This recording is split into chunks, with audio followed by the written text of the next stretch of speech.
Hola a todos y bienvenidos a De Dinero no se habla. Hoy tenemos un episodio especial recopilatorio de las mejores partes de los episodios 1, 2, 3 y 4 que lanzamos hace muchísimo, pero que se aprende mucho con ellos. Y hemos querido recopilar las mejores partes para que podáis aprender y disfrutar. Hace poco leía un estudio, no sé si era ING quienes lo escribían, que decía que el 25% de los españoles no se sienten cómodos hablando de dinero, mientras que es el 17% el porcentaje de las personas que no se sienten cómodas hablando de sexo. Y dices tú, joder, ¿cómo puede ser que el sexo, que es algo tan íntimo y más, sea un tema menos tabú que el propio dinero, que es algo que, bueno, la economía, como decía Clinton, es la economía estúpida? Está... Totalmente, y que además que sé qué estudio dices y que sí que es del ING y enfrentada también a parejas y todo, y que ni siquiera las propias parejas sabían lo que la otra persona tenía en su cuenta de banco ni nada. Y dices, pero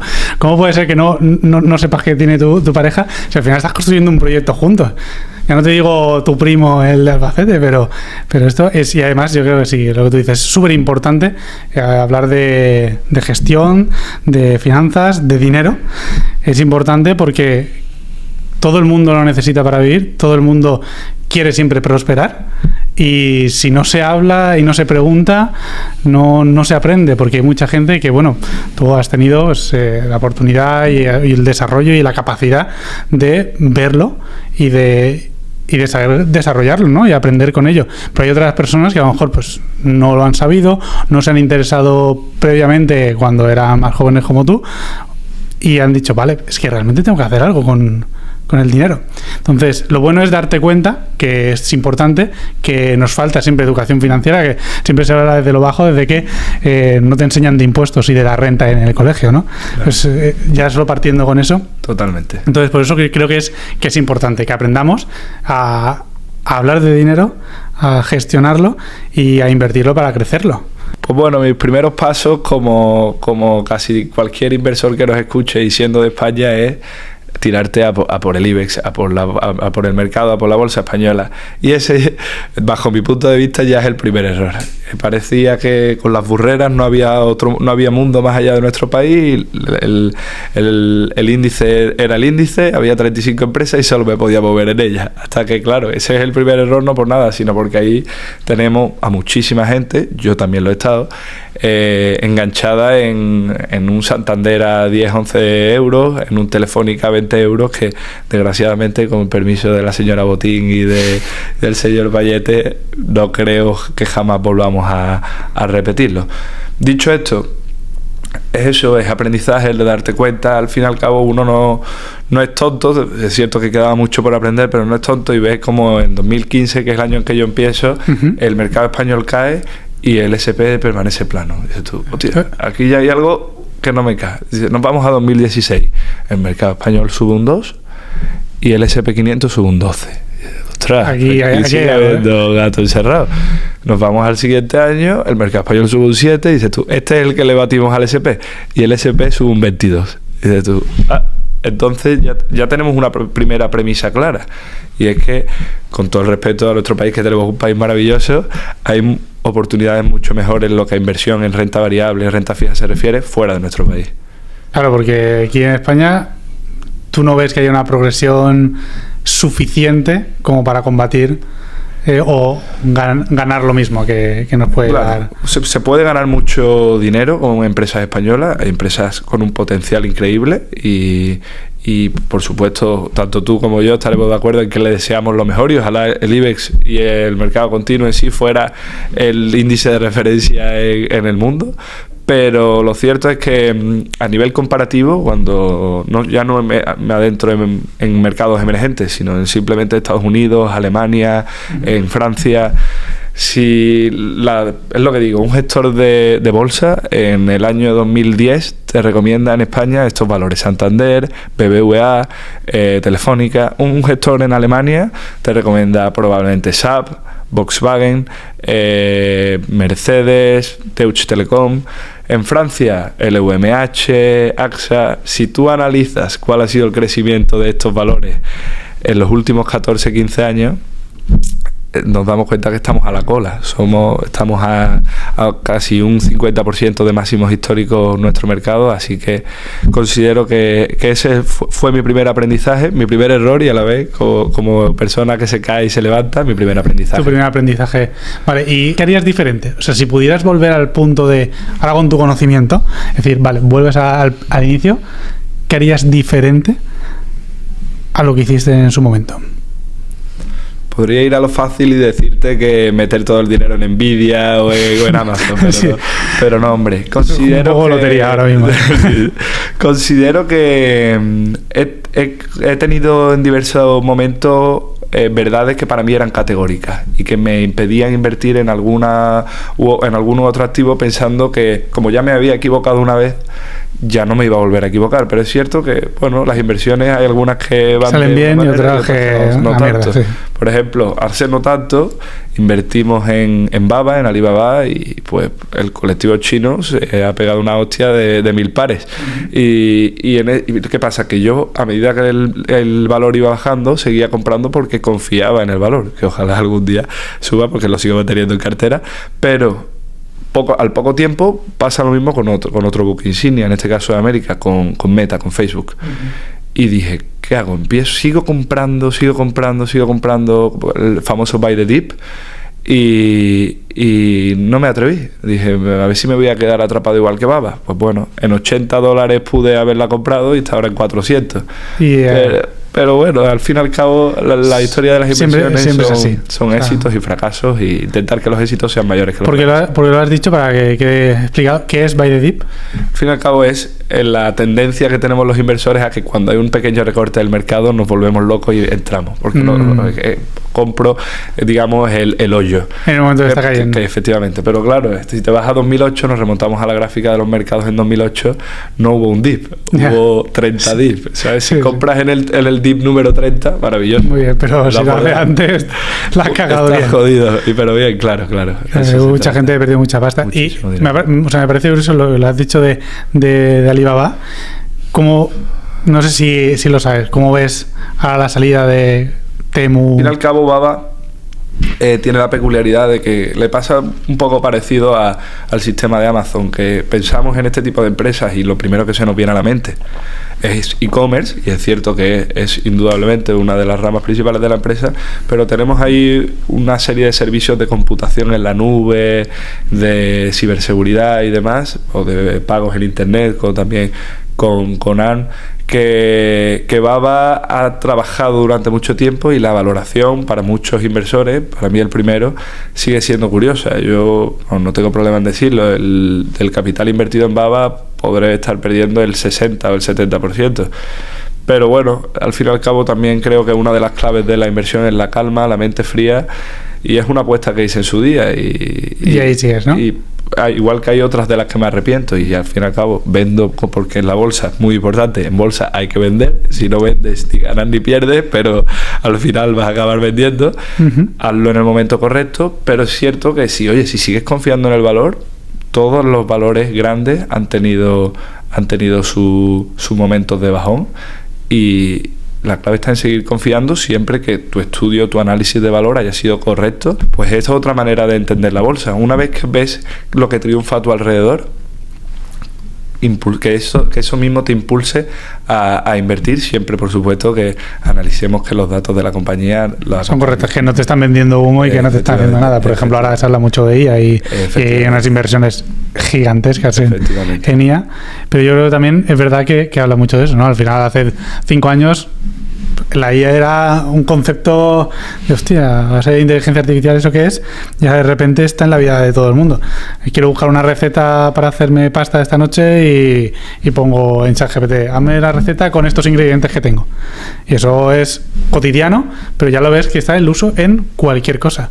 Entonces ahí tienes razón, y la verdad es que es un buen punto para empezar a decir, oye, ¿qué está pasando a tu alrededor? ¿Qué está pasando en el mundo? Cógete un periódico o mira vídeos en YouTube de qué habla la gente, ¿no? Yo creo que podría ser un poco por ahí. Y retomando un poco a tu desarrollo como inversor, hablamos que, o sea, tú al final has diversificado mucho, renta fija, renta variable. ¿Qué es esto? ¿Qué es renta fija? ¿Qué es renta variable? Explícanoslo. Y Y dinos un poco, pues, qué te atrae más, qué es lo que más tienes tú en cartera, porque es lo que prefieres y por qué. Vale, perfecto. Pues bueno, para explicar un poco y de manera general, la renta fija pues no deja de ser la manera que los estados y las corporaciones tienen de emitir deuda y que el inversor de a pie, como podemos ser tú y yo, compremos esa deuda vía bonos, si es el estado vía letras del tesoro y demás. Nosotros lo que estamos haciendo cuando tú escuches fulanito ha comprado un bono de Microsoft, lo que ha hecho es pagarle parte de deuda que Microsoft ha emitido. ¿Qué pasa? Que dentro de la renta fija, de los bonos y de las letras del tesoro y de cualquier tipo de obligación, existe lo que conocemos como el rating crediticio, que es lo que lo marca todo. ¿Cómo de seguro es mi inversión? ¿Cómo de seguro es dejarle dinero a esta compañía? Vale. Porque, por ejemplo, hemos vivido durante estos meses y seguimos teniendo la oportunidad, a los inversores siempre se lo recomiendo, a la gente que quiera invertir, tenemos la oportunidad, debido a los tipos a la situación monetaria que tenemos, tanto en Estados Unidos como en Europa, de obtener unas tires en bonos de grandes corporaciones como Microsoft o Johnson & Johnson, han llegado a picar al 4,80, al 4,90 anual. Y dices tú, joder, una empresa con rating crediticio AAA. Estamos hablando de una compañía, partiendo de la base de que Standard & Poor's le pone un rating a España de A, una empresa que es AAA significa, extrapolándolo a lo sencillo, que la seguridad crediticia, la seguridad de devolución de deuda de Microsoft es infinitamente mayor. Pues oye, nunca antes habíamos vivido esto. Antes, esos mismos bonos con vencimiento 2026-2027 daban unas rentabilidades del 1,5, del 2. Pues oye, tenemos que a lo mejor que aprovechar en este contexto de inflación tan alta, tenemos probablemente que aprovechar esta oportunidad que nos brindan los bonos.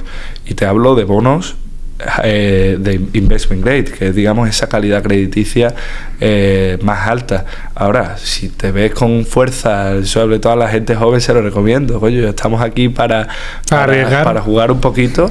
Ahí tenemos los bonos de alto rendimiento, el high yield, que son bonos, pues ahí ya no hablamos de un Microsoft, es cierto, pero son empresas que, si analizamos a la empresa en cuestión, vemos cuál es la capacidad que la empresa tiene para la devolución del capital y demás, y analizamos un poco expectativas de negocio de la compañía, aparte de, por supuesto, todos los datos, y vemos que nos encajamos en unas rentabilidades de un 8 o un 9%, como hay muchos fondos.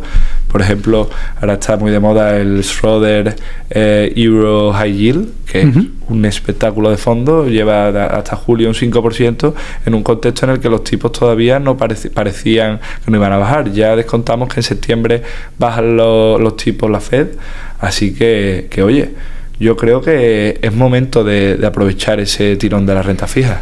O sea que tú apostarías por la parte de renta fija, y sobre todo para la gente joven que arriesgue, que oye, si puedes tener un pequeño ahorro y poder hacer una inversión en un bono, puedes hacerlo con mucha seguridad en estos AAA, que son grandísimas empresas, ¿no? Que sabemos, esto era para resumirlo un poco, son grandes empresas que sabemos o que tenemos la cierta certeza de que tengan capacidad de pago, y luego están las de más riesgo que, oye, posiblemente sí, es lo más seguro, pero hay más riesgo y por eso también nos da mayor rentabilidad, obviamente. ¿Cómo podríamos acceder a invertir a bonos? ¿Cómo empiezo a invertir en bonos? ¿Dónde entro e invierto? Pues bueno, al final es en la institución, ya sea una institución bancaria o bueno, ya hay también muchísimos brokers online que te ofrecen la posibilidad de abrirte una cuenta asesorada y empezar a invertir en bonos, ya sea institucionales o corporativos, y empezar, es muy importante entender, bueno, cuál es la estructura de un bono como tal, si suben los tipos de interés, el precio del bono baja y la rentabilidad, por tanto, sube. ¿Qué es la renta variable? O sea, ¿por qué es importante para ti? Y dime, dentro de esto, decir, vale, es que yo aquí he hecho una buena operación, o la he cagado de esta forma. O sea, ¿qué aprendizajes también te ha dado a ti esta renta variable? Pues yo me gusta definirla, aunque no lo son, me gusta definirla como antónimos por su naturaleza en sí. La renta variable, si antes hablamos de emisiones de deuda, la renta variable es una empresa, en este caso una sociedad anónima, se divide no en participaciones sino en acciones. Y tú, si confías en el desarrollo o en el crecimiento de esa compañía, lo que haces es invertir en esas acciones. Eso es cuando hablamos de la famosa bolsa, la famosa inversión en acciones, ETF, en fondos de renta variable, fondos, es cierto que hay de los dos. Cuando hablamos de formar parte del capital social de una compañía vía acciones, eso es la renta variable. ¿Qué pasa? Que la renta variable, las acciones, no solo dependen de que la compañía me devuelva el dinero. Microsoft te va a devolver el dinero siempre. Lo que hablábamos, crediticio maravilloso te lo va a devolver. Una duda la devuelve. Pero lo que no sabemos es si en el mercado va a haber una crisis de las tecnológicas y la valoración de Microsoft va a pasar a disminuir un 15, un 20%. Eso no lo sabemos. Claro, porque vemos que cualquier cosa... mueve a los mercados. Claro, que viene Elon Musk y te pone un tuit y te va a tomar por culo una acción y ya está, y se acabó. Efectivamente, y es por eso que se habla de la renta fija. Tampoco hay que creer que la renta fija no tiene riesgos, los tiene, pero claro, es mucho menos volátil, es mucho más predecible también por el vencimiento de los cupones, es bastante más controlable. Y yo creo que la clave se trata de eso, de un portfolio, un mix en el que diversificamos y tenemos nuestra renta fija y nuestra renta variable. ¿Tú dirías un 50-50 o te decantarías más por uno? Por la renta variable, por eso también te digo, por la estructura y por el nivel de riesgo que yo estoy dispuesto a asumir ahora mismo.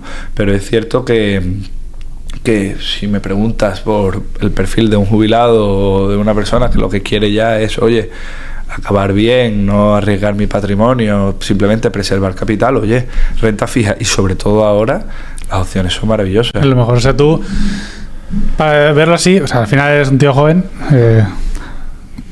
cuanto más joven eres, como tienes menos aversión al riesgo, te da igual arriesgar más. Oye, pues utiliza la variable porque puedes conseguir mucho más. Pero si lo que busques ya es una tranquilidad, oye, métete más... Un enfoque más de renta fija. De renta fija, aunque siempre diversificando. Sí, yo siempre creo que hay que tener de las dos, excepto, pues nos hemos pasado muchos años con los tipos al cero, pues ahí es cierto que la renta fija no es atractiva. En ese caso, pues oye, nos movemos en renta variable a otros productos alternativos. La renta fija solo pensamos en bonos, pero tiene productos alternativos. Bueno, ya hemos hablado de high yield, pero tenemos también los préstamos secure, los préstamos sindicados, que los bancos se unen en vez de... Cuando una empresa necesita financiación y necesita una cantidad importante y los bancos no tienen la capacidad, un solo banco, de prestar todo ese dinero, pues se sindican entre ellos y consiguen agrupar la cantidad necesaria para prestar este dinero. Y también tenemos la posibilidad de invertir en ese tipo de productos que son, a mi manera de entenderlo, un poco más complejos, pero que una vez estudiado y una vez analizado ofrecen también unas rentabilidades superiores a las de un investment grade, que digo, son los bonos que tienen una calidad crediticia mayor. Ok, vale. ¿Cómo empezamos a invertir aquí? Empezaríamos con un banco, con un fondo, con una aplicación para, yo que sé, como un eToro o algo de esto, para invertir. ¿Tú recomendarías que se invirtiera así o...? Para empezar, tú imagínate, vale, quiero empezar con poco, 100 euros, 1000 euros, no quiero poner más. ¿Cómo crees que es la mejor estrategia para empezar a hacerlo? Pues mira, y es hipócrita por mi parte porque mis brokers en este caso son Bankinter y Caixa y bueno, los bancos principales españoles. Pero es cierto que si me dedicara a invertir como persona física desde ahora, lo haría con te diría ya que casi cientos de portales que hay de brokers online. Tenemos Trade Republic, tenemos el mismo Revolut, que antes era solo banco y ahora también te permite invertir, comprar acciones, criptomonedas y demás. Tenemos sobre todo para fondos, que me parece súper atractivo, una inversión, una opción muy buena, My Investor, que también para poner un indexado. Efectivamente, pues si por ejemplo tienes un salario y quieres una parte de dedicarlo de manera recurrente a un fondo indexado, a un ETF indexado al S&P 500, es una opción maravillosa. Y también además que te permite, mientras estás ahí dubitativo, ¿qué hago? ¿Invierto o no invierto? Tienes ahí tu cuenta remunerada, Trading 212, también tienen condiciones muy buenas de cuenta remunerada, que ojo, en mi opinión es una tontería tenerla ahí porque siempre los bancos no son tontos, no te van a dar rentabilidad de ensueño, pero sí que ahí existe la posibilidad de tener un poco. Y ahí sí que quiero dar una recomendación, y es que creo que eso radica un poco en la falta de educación financiera a veces, y es que nuestro gestor de banco, al fin y al cabo todos tenemos una cuenta en Caixa, Santander, BBV, que son bancos, oye, maravillosos, pero siempre te llega el gestor y te dice, oye, te recomiendo un fondo de renta fija, tal cual, si los quieres meter, sobre todo a personas ya un poco más mayores, el CaixaBank Tranquilidad, el Santander Descanso, el tal. Y al fin y al cabo son fondos que, oye, por la coyuntura actual de tipos, como venimos hablando, van a tener un buen performance, pero también seamos sinceros, eso es como si hablamos de no quiero decir, pero de un equipo de tercera regional si nos metemos en los BlackRock, en los Fidelity, en los Goldman Sachs, pues seguro que va a existir fondos de la misma categoría que en rentabilidades destrozan literalmente a los fondos producto de nuestras gestoras. Es una pena, pero es una realidad. De forma hiper sencilla para una persona decir, oye, vale, voy a empezar a analizar. O sea, sería un poco de, como has dicho antes, de ver la cultura, el momento social. La gente lo conoce, la gente lo usa, la gente empieza a hablar de él, se ve en diferentes sitios, se ve en redes sociales. ¿Por qué se habla tanto de esto? Eso ya te tiene que dar un indicativo, sí. 100%. Y luego que además veas que, oye, voy a buscar la cartera de un fondo de inversión, que como BlackRock o lo que sea, y digas, ostras, de repente tiene un montón de esto. O al contrario, te vas a la capitalización de una empresa, que también lo puedes ver, y digas, ostras, que el 10% lo ha comprado un fondo enorme. ¿Qué ha pasado aquí? Si antes esto era nada. O sea, serían como lo primero. Y luego, o sea, lo primero que tendría que ver una persona es decir, vale, a partir de aquí, ya si quieres investigar, si eres más técnico y quieres saber y aprender de forma más técnica todo los flujos de caja, todo lo que está haciendo las operaciones, cómo va con la deuda, con todo, pero esos dos indicadores ya podrían decirte, a ver, esto al menos a corto o medio plazo está teniendo tirón. Claro. Y aparte, por supuesto, como digo, hablamos de los mercados, ver cuál es la situación de los mercados, conocer bien qué momento quieres hacer la compra, y muchas veces que el 70 al 80% de la inversión es el momento en el que te metes. Tú puedes comprar, por supuesto, una empresa como Amazon o Microsoft, maravillosa. Si la compras en febrero 2020 o en marzo 2020 vas a tener una semana jodida. Sí, le va a pasar mal. No te quepa duda, pero oye, confías en el valor, o crees, oye, esto es como todo, esto es creencia, esto es estudios, análisis. ¿Tú consideras que un virus, con la tecnología que tenemos, con las capacidades de contraatacar que tenemos, tú piensas que un virus va a acabar con las dos empresas más grandes del mundo o dos de las más grandes? Pues si piensas, vende. Pero ahí es donde... O sea, al final hay miedo, la gente se asusta, y sobre todo los inversores muy principales, o sea, pero principiantes, se acojonan con esto y dices, tía, que acaba de caer, pierdo mi dinero. Pero realmente llega un punto en el cual tú tienes que saber que hay un riesgo, que por eso tienes que diversificar y decir, no metas todo en un mismo sitio, decir, no, Nvidia es la hostia, voy a invertir en Nvidia y meto aquí 10.000 euros, es lo único que tengo.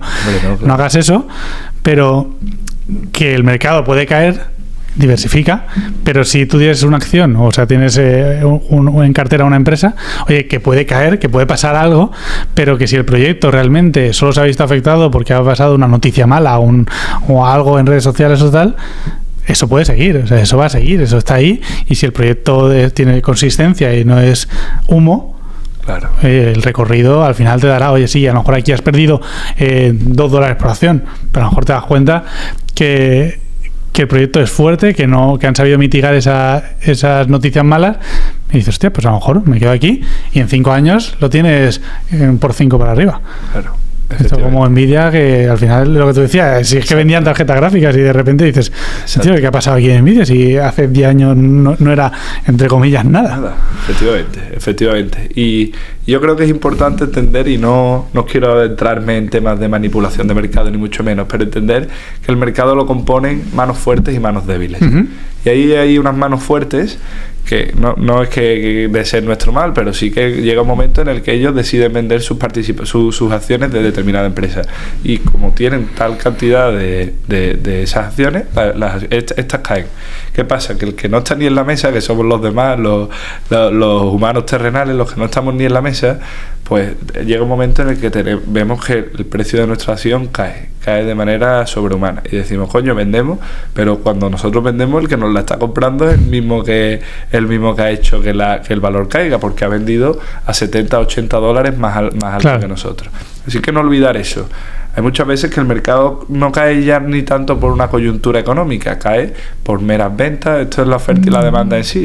Uno grande quiere salir y de repente la gente se asusta, ostras, qué venta más grande, está cayendo un poco el valor, me asusto yo también saco que también soy uno grande y al final sale todo el mundo y se va todo a la mierda. Y también eso, el mismo Buffett, evidentemente un tío que maneja casi 200.000 millones de patrimonio, pues cuando se sale de alguna de las empresas, que por no hacerle también un flaco favor, dice, oye, que me salgo, porque la historia de las inversiones, el mundo de las inversiones consiste en eso, entrar, salir. Sí. Hay muchas que llevan, Apple por ejemplo lleva años, de vez en cuando vende algún paquete, pero que no nos creamos que porque Buffett o porque cualquier otro inversor venda sus acciones ya mi análisis es malo.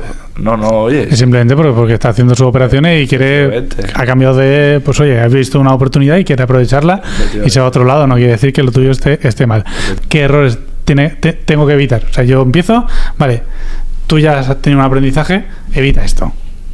¿Qué dime 2 errores que digas, tío, evita esto? Yo evitaría por todos los medios, por un lado, creerte el rey de esto y creer que vas a comprar en mínimos y vas a vender en máximos.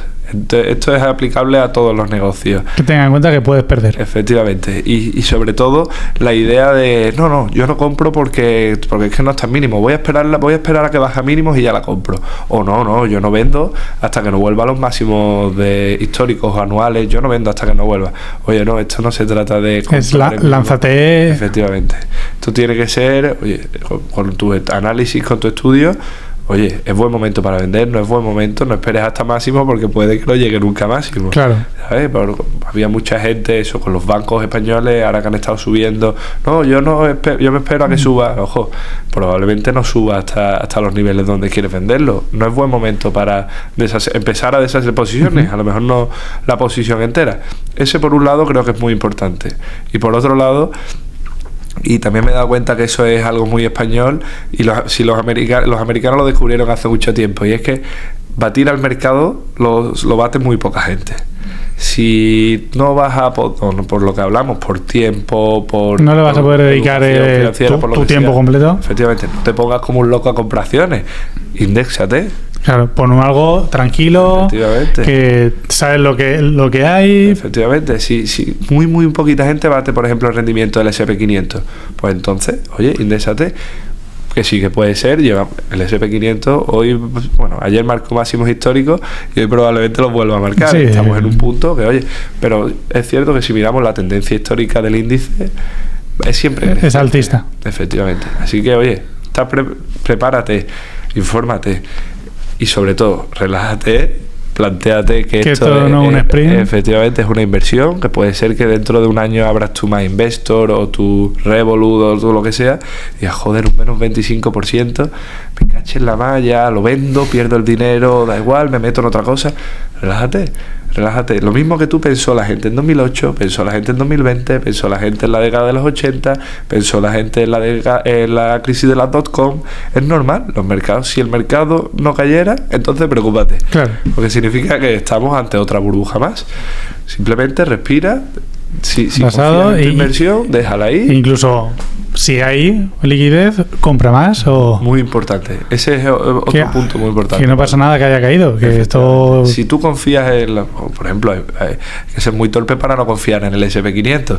Si tú confías en él y, oye, me ha caído un 20 desde mi primera compra, pues vuelvo a comprar. Está claro que otro tipo de cosas de análisis como empresa es más difícil a lo mejor entender la gráfica, claro. Pero si tú ves una gráfica del SP500 en el tiempo, lo único que ves es una línea hacia arriba y ya está. No, si lo aumentas sí que hay subida y bajada, pero tú no lo firmas todo va arriba, durante 40 o 50 años esas rentabilidades. Yo no tendría problema ninguno. En vez de en el banco lo tienes ahí y fuera, todo para arriba.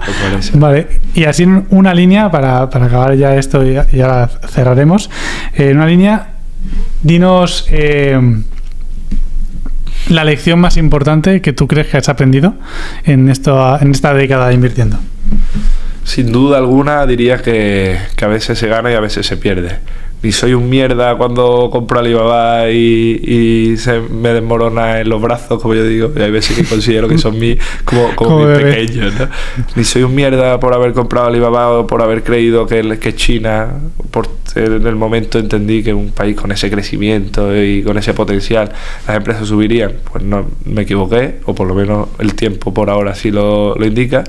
Ni soy un dios y soy el mejor y me tengo que mirar por encima del hombro a nadie por haber visto buenos valores como, ya te digo, como Nvidia o como Microsoft en COVID o como el que sea. Uh-huh. Al fin y al cabo esto es ir sacando rentabilidades, ir paso a paso generando dinero. Te va a equivocar, pero sigue y... Efectivamente. Y lo más importante, y haciendo alusión al título, de dinero sí hay que hablar y nutrirte y hablar con el que sea, con el que le gusta la renta variable, la renta fija, el que le gusta aprender siempre. Lo que es el negocio, que siga por su cuenta y luego invertir en cosas, al menos en nuestro caso, diferentes al negocio, ¿no? En este caso es activos líquidos, fondos de inversión, carteras gestionadas, acciones, etcétera. Algo de renta fija también, por supuesto, y más en momentos con altos tipos de interés como ahora es muy interesante. Vivienda, creo antes lo comentábamos, ¿no? Que el parque de vivienda español está valorado en 4.5 billones españoles, no billones americanos, lo cual es más de tres veces el PIB. Es una barbaridad. Español, y ahí está una gran parte del ahorro, ¿no? de las personas y de la inversión. Y creemos que van a seguir aumentando esos activos de valor, por lo cual nos parece un valor refugio bastante bueno en zonas estratégicas. Sin recomendar, dirías que durante los próximos años va a seguir en aumento y... Es que nosotros recomendar no recomendamos. Al final, nosotros por supuesto que creemos que es algo bueno, algo que nos permite diversificar dentro de todos los activos que manejamos y vamos a seguir, por supuesto, apostando por ellos. Una tercera pata, una cuarta pata, porque es negocio familiar, activos líquidos, vivienda, sería esos activos alternativos. Dentro de la vivienda podría pertenecer a esos alternativos. Uh-huh. Pero refiriéndome más a esos fondos de private equity, al venture capital más enfocado en diversificación en startups o inversiones directamente en startups. Y digamos que esa es la composición con diferentes niveles. Pero bueno, digamos, lo primero es la empresa familiar, segundo los activos líquidos, vivienda y alternativos. Y luego alternativos. Pero intentamos que el efectivo sea lo menos posible, porque siempre ahora mismo que los tipos de interés están altos, es mejor meterlo igual en un monetario o en una cuenta remunerada. Sí, que te dé algo, pues, que no esté en una cuenta que no te genera absolutamente nada. Sino y que no esté en el balance del banco al final. Vale. Por un nivel de riesgos, igual que... No es bueno pues tener mucho dinero en una cuenta, o aunque tengas muchas cuentas, en el caso de que mañana el banco pues le pasase algo, el fondo de garantía te cubriría una parte. Lo mejor es tenerlo invertido en activos que no están dentro de ese balance. O sea, que cuando tú tienes el dinero en una cuenta normal, la típica cuenta nómina de tal, es balance de banco, y cuando lo metes en una remunerada o ya en un índice tal, ya no es... La remunerada tengo mis dudas. Yo creo que la remunerada creo que sí que está en el balance, no lo sé. Uh-huh. Y los depósitos también están en el balance. Vale, entonces ya sí que a lo mejor estarías pensando en una cuenta de tipo de inversión, que a lo mejor lo meta en fondo indexado. Exacto. O algo de eso, ¿no? Bueno, fondos indexados también dentro del líquido, algún ETF. O sea, para bajar un poco así a tierra, para lo mismo, ¿no? O sea, aquí queremos aprender. Yo sí tengo 5.000, 10.000 euros en el banco, que, o sea, con eso... Lo mejor es, aparte obviamente diversificar, pero para no tenerlo directamente en la cuenta, tener una cuenta tipo MyInvestor de meterlo en índice y ya está, y por lo menos que me esté generando y que no esté en el balance del banco, ¿no? Sí, lo primero de todo, al final esto, yo no soy nadie para dar recomendaciones, por supuesto. Esto no es una recomendación, es una opinión. Creo que como opinión es bueno primero pues medir cuál es tu nivel de ahorro, tu nivel de gastos, tu nivel de ingresos, y cuando tienes eso controlado y en el caso de que pudiese ocurrir algo, porque al final pues tú nunca sabes si mañana puede ocurrir cualquier cosa y tienes que dejar de trabajar por unos meses, tener un pequeño ahorro para cubrir pues varios meses en el caso de que te quedes sin ingresos, y una vez tienes ese fondo, que también lo podrías tener por ejemplo en un monetario, uh-huh. Porque en un monetario es algo que te da algo de rentabilidad por no tenerlo en una cuenta, ¿Qué es un monetario? Pues un fondo monetario es un fondo totalmente líquido que invierte en activos con muy poco riesgo. Ok. ¿Cómo qué tipo de...? Pues aquí pues invierten en renta fija, invierten en deuda, pero de estados en temas que te pueden pagar. Okay. Y sabes que tú te estás más o menos, suele estar al nivel que está el IPC, que al menos no pierdes valor de tu dinero. Es una rentabilidad bajita, pero muy poco riesgo. Y estás fuera del balance del banco. Bien.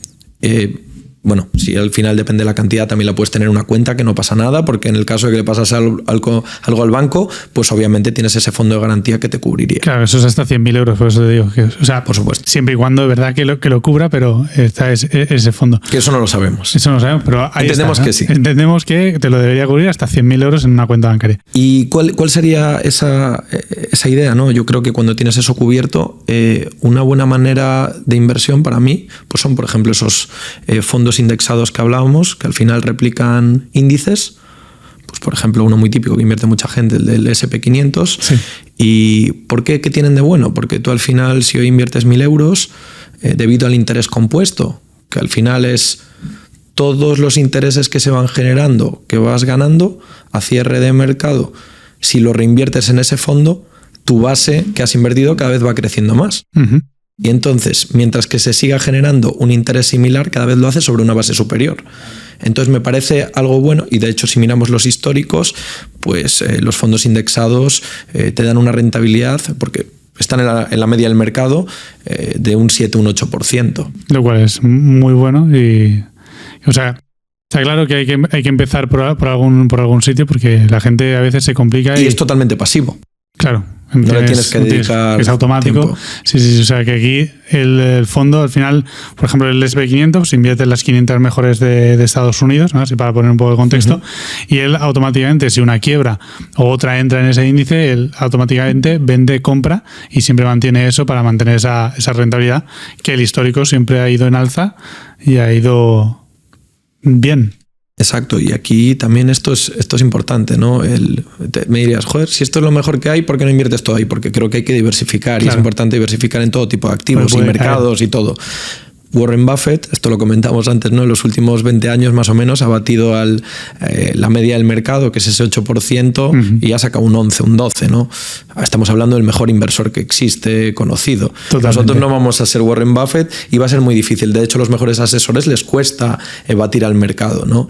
Entonces yo creo que al final, pues tener algo de capital, además lo bueno es que puedes empezar con casi lo que quieras, siempre te va a permitir que al menos pues estás en esa rentabilidad de mercado que suele ser superior a esa inflación. Aquí tienes la capacidad de o invertir directamente en una startup, o lo puedes hacer a través incluso de crowdfundings que hay también de... No hemos mencionado el crowdfunding, que te permite entrar con tickets más pequeños. Claro, o sea, hay crowdfundings para startups que ponen, oye, pues entrada desde 100 euros, y de 100 euros pues se puede entrar a invertir en la empresa que tú consideres. Creo que, de hecho, Vicio lo hizo hace poco para una ronda que sacó, y creo que te permitía invertir, si no me equivoco, desde 40 euros.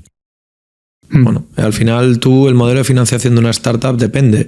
Tú puedes buscar de repente, pues mira, solo quiero un fondo, o solo quiero 3 o 4 inversores profesionales, o de repente pues quiero múltiples tipologías de inversores. Claro. Entonces depende del momento en el que estés y el modelo de negocio, el tipo de startup, pues la cabeza y la ambición que tienen los fundadores. También esto, yo ya digo, no estamos para dar recomendaciones, pero sí que es importante son todo opiniones. Saber con cuánto dinero dispones y cuánto riesgo estás dispuesto a asumir, porque yo es verdad que si solo fuese invertir o tuviese capacidad para invertir en una startup, a no ser que fuese la mía en la que yo soy el emprendedor, pues no creo que sea la mejor inversión, ¿no? Uh-huh. Porque pues digo, oye, si tengo un ticket igual más grande, prefiero invertir en un club, si tengo la posibilidad que va a diversificar en 30 o 40 startups que tienen más posibilidades de éxito. Claro.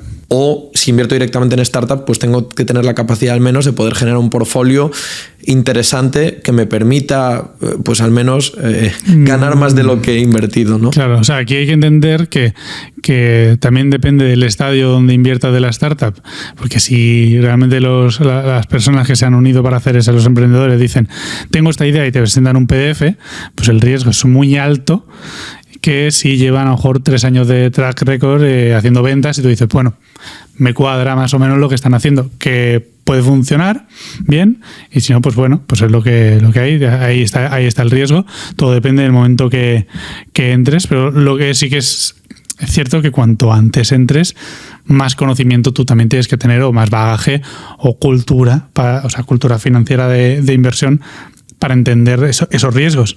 Que no venga una persona, esto es un poco de decir, oye, tengo 10.000 euros ahorrados, se los dejo a 2 chavales.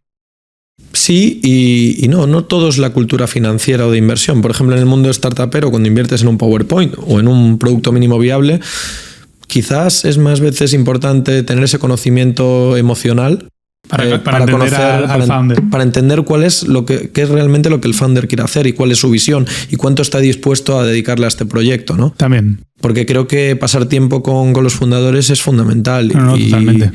Y te garantiza, porque al final nos vamos muchas veces al número financiero, y el momento que igual un fundador pues está un poco más despistado, el número financiero no va, se va, y en cambio no es una persona que realmente está entregada por el proyecto y pelea más para que ese número acabe dando en un futuro, ¿no? A ver, sí, totalmente, tienes toda la razón. O sea, me refería también un poco a ese conocimiento, a que, oye, si cuando presentas algo, puedes decir, oye, se me ha ocurrido, esta noche en la cama se me ha ocurrido hacer un juguete que... Bueno, habría que verlo, ¿no? Entonces, o sea, lo que me refería es un poco de, sí, pues a lo mejor tienes un poco de conocimiento para entender los números que te pueda presentar o tal, pero fundamentalmente en las startups, desde luego tienes que conocer a los fundadores, ver que los fundadores tienen hambre, quieren luchar, y que aunque haya un día malo, sabes que al día siguiente se van a levantar igual a las 5 de la mañana, 6 de la mañana, y va a decir, pues hoy otras 15 horas más que esto va para adelante. Eso es muy importante. Es fundamental. Súper importante. Y yo esto se lo digo a muchos emprendedores, ¿no? A mí me tienes que ver como un socio, soy realmente un aliado. O sea, estoy aquí, ¿qué necesitas que te presente a alguien? Si puedo, te lo presentaré. ¿Necesitas algún tipo de conocimiento? Si lo tengo, te lo daré, o si no, buscaremos a la persona que nos lo pueda dar. Uh-huh. Y esto ha ocurrido mucho en el pasado, ¿no? Ese miedo al reporting, a dar datos, y al final eso genera mucha más desconfianza. Totalmente. Aunque las cosas vayan mal, lo importante es contarlo y buscar esa ayuda para intentar que vayan mejor, ¿no? Claro. Y creo que esto es un tema también muy importante, porque al final todo el mundo tiene su ego, sea mayor o menor, y al final no quieren contarlo, quieren hacer solo ellos, y lo más importante del mundo de las startups creo que es la economía colaborativa. La transparencia. Porque además esto es un error, estaba todo bajo la misma sociedad, pudiese seguir sobreviviendo, ¿no? Y no nos llevase ese segundo negocio al primero a la quiebra, que esto también es un aprendizaje importante. Okay, o sea, no construir varios sitios de hostelería, varios locales de hostelería bajo la misma sociedad. Y de hecho yo agradezco que este aprendizaje haya ocurrido en el segundo, porque imagínate que tú, por la razón que sea, por suerte, porque haces las cosas bien, pero sin saber muy bien por qué las haces bien, de repente tienes 4, ¿no? Y montas un quinto, un sexto que te llevan todo ahí. Pues es mucho más dramático que de repente una sociedad con 6 locales se vaya al garete por no haber visto esto antes, que te ocurra cuando tienes uno que además pudiste, sigue funcionando y el otro lo cerraste. O sea, montar 6 y que uno te vaya muy mal y te puede arrastrar toda la cuenta de resultados. O sea, lo recomendable es, si alguien realmente se quiere dedicar a la hostelería y quiere montar locales, es que cada uno vaya por su cuenta, por separado. Quizás tener diferentes sociedades por mitigación de riesgos. No soy un experto tampoco. También depende. Claro, no es lo mismo pues quieres montar 20, 30 locales con el objetivo de vendérselo a un fondo o a otra compañía. Igual ahí te piden que organices un poco todo el entramado. O si al final quieres montar un local para autoempleo, porque claro, cambia mucho la cosa. Si es como inversión, autoempleo, ahí yo daría diferentes puntos de vista, ¿no? Pero en mi caso no ha sido para autoempleo, aunque sí que es verdad que le he dedicado mucho tiempo al principio, pero yo no he dejado de trabajar en otros proyectos y de seguir haciendo otras cosas. Claro, puesto ahí a alguien a gestionarlo y a llevarlo, ¿no? Pero reporting diario, pasarme por ahí todo el tiempo que podía, normalmente dedicarle los 6 primeros meses a estar casi a diario, si no yo, alguno de mis socios. Y si alguien se quiere dedicar a eso y tiene que ser autoempleo, pues por lo que sea, pues se va, ya no trabaja, o es su sueño y tal, ¿cuál es la diferencia y cuál sería tu visión ahí un poco de...? Bueno, el autoempleo le vas a dedicar más horas, porque le tienes que dedicar tiempo a la gestión y tiempo al trabajo diario, a la operativa, pero también pues tendrás que hacer frente a menos nóminas probablemente. Uh-huh. En el caso, bueno, ahí depende de cuánto quieres ganar o cuánto estés dispuesto a perder, ¿no? O digamos a renunciar de ese beneficio. Aquí depende cada uno. Claro, o sea, Por supuesto que si tienes un solo negocio y estás trabajando 12 horas en ese negocio, 6 días a la semana, no creo que tengas muchas ganas a montar un segundo, que además suele ser una persona que igual dices, no, yo tengo que estar en el negocio, pues tú en 2 no puedes estar. Claro. Entonces depende de la mentalidad que tengas más, ¿no? Sí, o sea, yo sé, y creo que no me equivoco a decirlo, leí una noticia, por ejemplo, del grupo Saona, la persona que está aquí en Valencia, que empezó prácticamente de cero con la hostelería. Una vez, o sea, hubo una quiebra, no sé qué, hubo un momento mal, y que luego empezó de cero con los negocios, y él sí que se puso a ello con uno, pero luego ya su mentalidad era crecerlo. Y el crecerlo ya te permite estar en una posición un poco más elevada, ¿no? Yo creo que es un poco también... Es verdad que depende de la mentalidad. Si tú tienes la mentalidad de montarte tu bar, tu club, tú lo que quieras y quedarte ahí, pues a lo mejor se te va a complicar expandirte, pero si tu mentalidad es crecer un poco, a lo mejor al principio sí, y así también comprendes cómo se desarrolla tu negocio, pero si ya quieres crecer, sí que te tienes que poner en una posición un poco más arriba y buscar gestores de cada local, ¿no? Y buscar a los mejores gestores dentro de lo que te puedas permitir. Creo que la importancia de escalar un negocio es tener a buena gente de operaciones, gente que es capaz de hacer que todo se haga cada vez de manera más eficiente. Gente mejor que tú. Gente mucho mejor que tú. Y tú, hasta donde puedas aportar valor, estar más en esa visión, ¿no? En también pues buscar esas herramientas y ponerlas a disposición de esos equipos de operaciones y al final, pues en el momento que tú puedas, pues quizás acabas saliéndote del todo y dedicas un 5% de tu tiempo, y realmente la gente que hace crecer ese negocio y te pregunta pues una vez cada 6 meses, claro, o en un consejo, pues es otra, ¿no? Yo creo que esa, por ejemplo, es la filosofía. Aún así, creo que al comienzo o cuentas ya con un gran expertise o te asocias a gente con un gran expertise, o debes dedicarle mucho tiempo. Bueno, el tema bancario yo creo que es el que está generando más participación en el Producto Interno Bruto, en todo lo que es la intermediación financiera, los seguros, los fondos de pensiones, las comunicaciones y las telecomunicaciones y energía, porque los otros sectores de la economía está un poco estancada por muchas condiciones del modelo de gobierno. Es decir,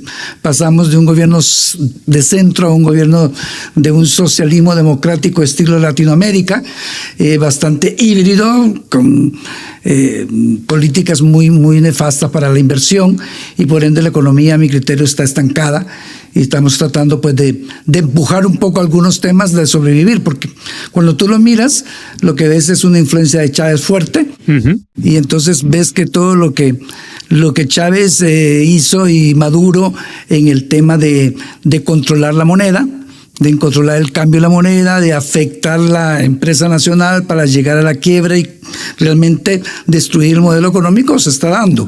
Entonces estamos, como diría yo, en resistencia, porque de ahí nos ha costado mucho el modelo. Somos una economía muy cercana a Estados Unidos, estamos a 1 hora 40 del primer puerto de Miami, a 2 horas de Houston, a 2 días en barco. Nuestro mercado más importante es Estados Unidos y en parte México. Entonces tenemos una influencia de un modelo democrático que ha saltado de derecha a centro, un poquito a la izquierda, pero nunca a un papel radical como el de Nicaragua, que lo tenemos de vecino. Y con todo este desequilibrio, y equilibrio democrático que viene de un sitio que tiene influencia de otro, ¿cómo es la situación de la ciudadanía en Honduras? Es decir, a nivel económico, ¿hay mucha diferencia de clases o hay...? Mira, sí, Honduras tiene un 72% de pobreza y un 46% de extrema pobreza, ¿verdad? Entonces, lógicamente, pero son indicadores que son muy parecidos en muchos países de América Latina. La tarea es cómo poder desarrollarlo y cómo el papel de la banca puede ejercer una mejor bancarización, una mayor inclusión financiera, y desarrollar todos esos emprendedores de pymes, pequeños, de los diferentes sectores, ¿verdad? Ahí puedes trabajar con todo, en agricultura, en textiles, en todo lo que es construcción y demás. Ahora, el modelo no está dando respuesta y el problema que más tenemos ahorita es la migración. Entonces, la gente dice, hay que emprender. Uno dice, emprender, vamos a poner un negocio. No, hay que emprender para Estados Unidos. Entonces, la gente emprende para Estados Unidos. Se va. Nosotros tenemos 1.200.000 hondureños en Estados Unidos y tenemos 300.000 en España. Es decir, un tema bastante fuerte. Preocupante. El 27% de la ingreso de divisas es por remesas. Es decir, sobreviven muchos hondureños de las remesas, es decir, del producto que más exportamos, que son hondureños. Claro, y no hay apoyo desde gobierno, desde banca para emprender. El gobierno tiene unas políticas muy sectarias solo a cierta gente del partido. Típico lo que se da en algunos países. Al partido, el gobierno no tiene una política de atracción de inversión. La atracción de inversión es la que genera mano de obra, que genera trabajo, desarrollo, divisas, impuestos.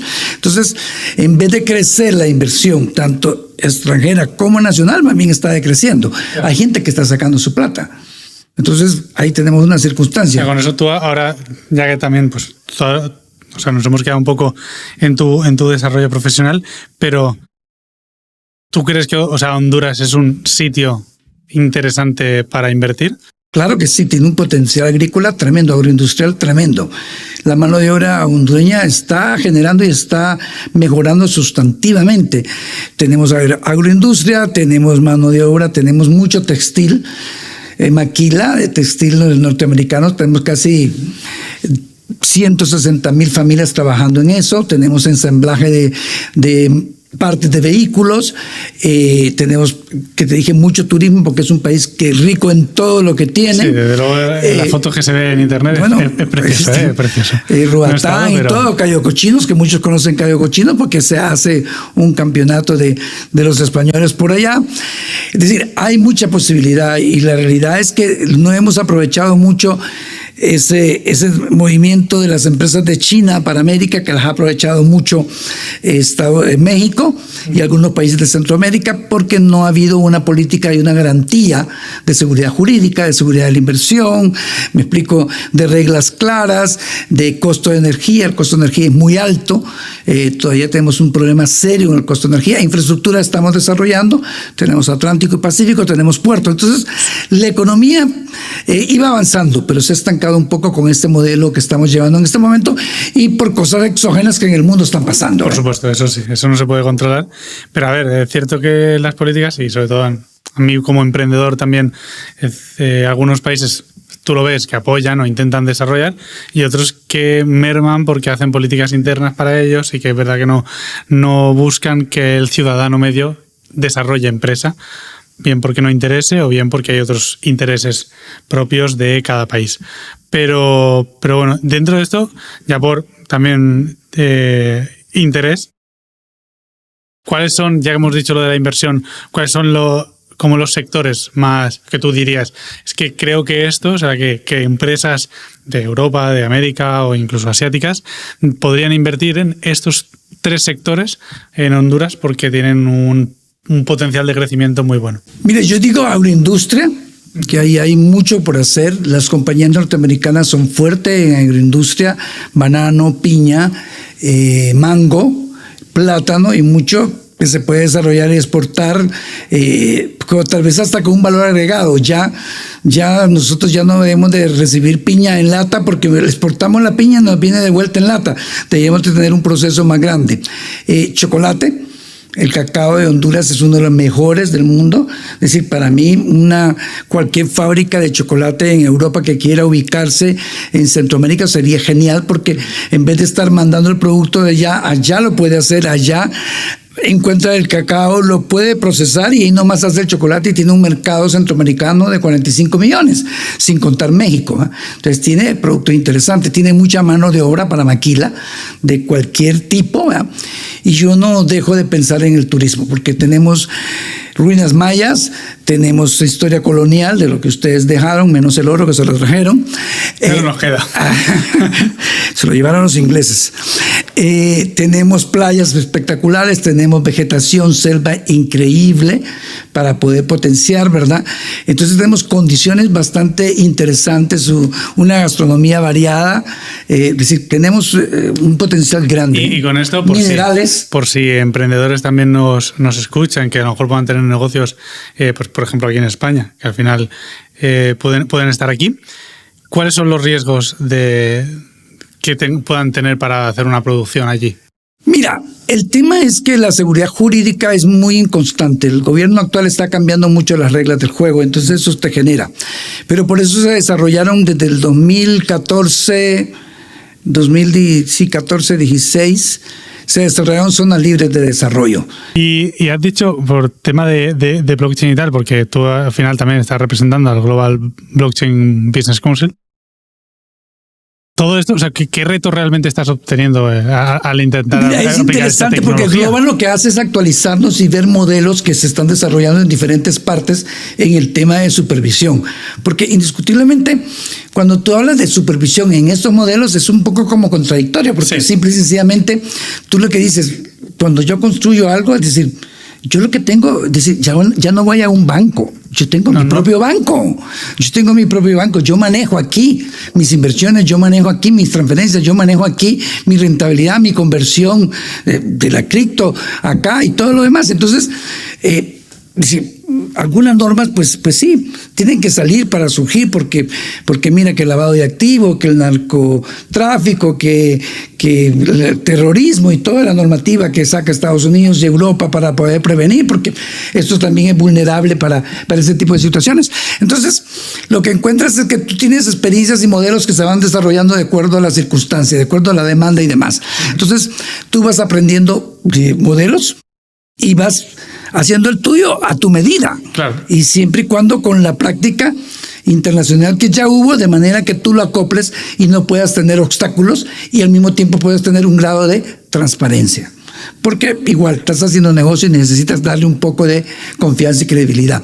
Pero ya con la gente cuando maneja blockchain y todo lo demás, como que la gente ya entiende. Claro, han habido sustos, ¿verdad?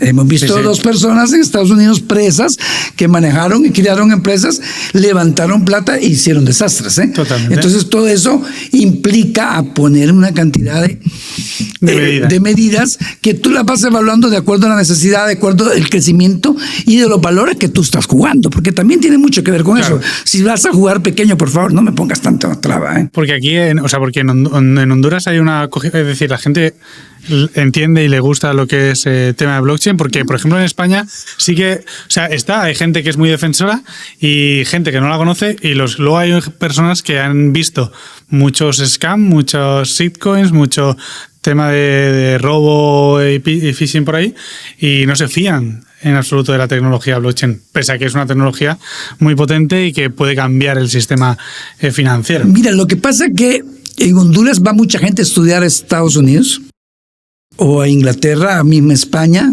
Francia, y regresan, entonces vienen con ese cambio de idea y quieren hacer. O desde Honduras están haciendo cosas para afuera y están tratando de reclutar gente interna para que se meta en el tema. Entonces, cuando la gente ya ve y te dice, mira, es que gané, subió 2 puntos, 3 puntos, ¿y eso cuánto significa? Significa, bueno, entonces la gente ya comienza a entrarle, pero en términos generales no.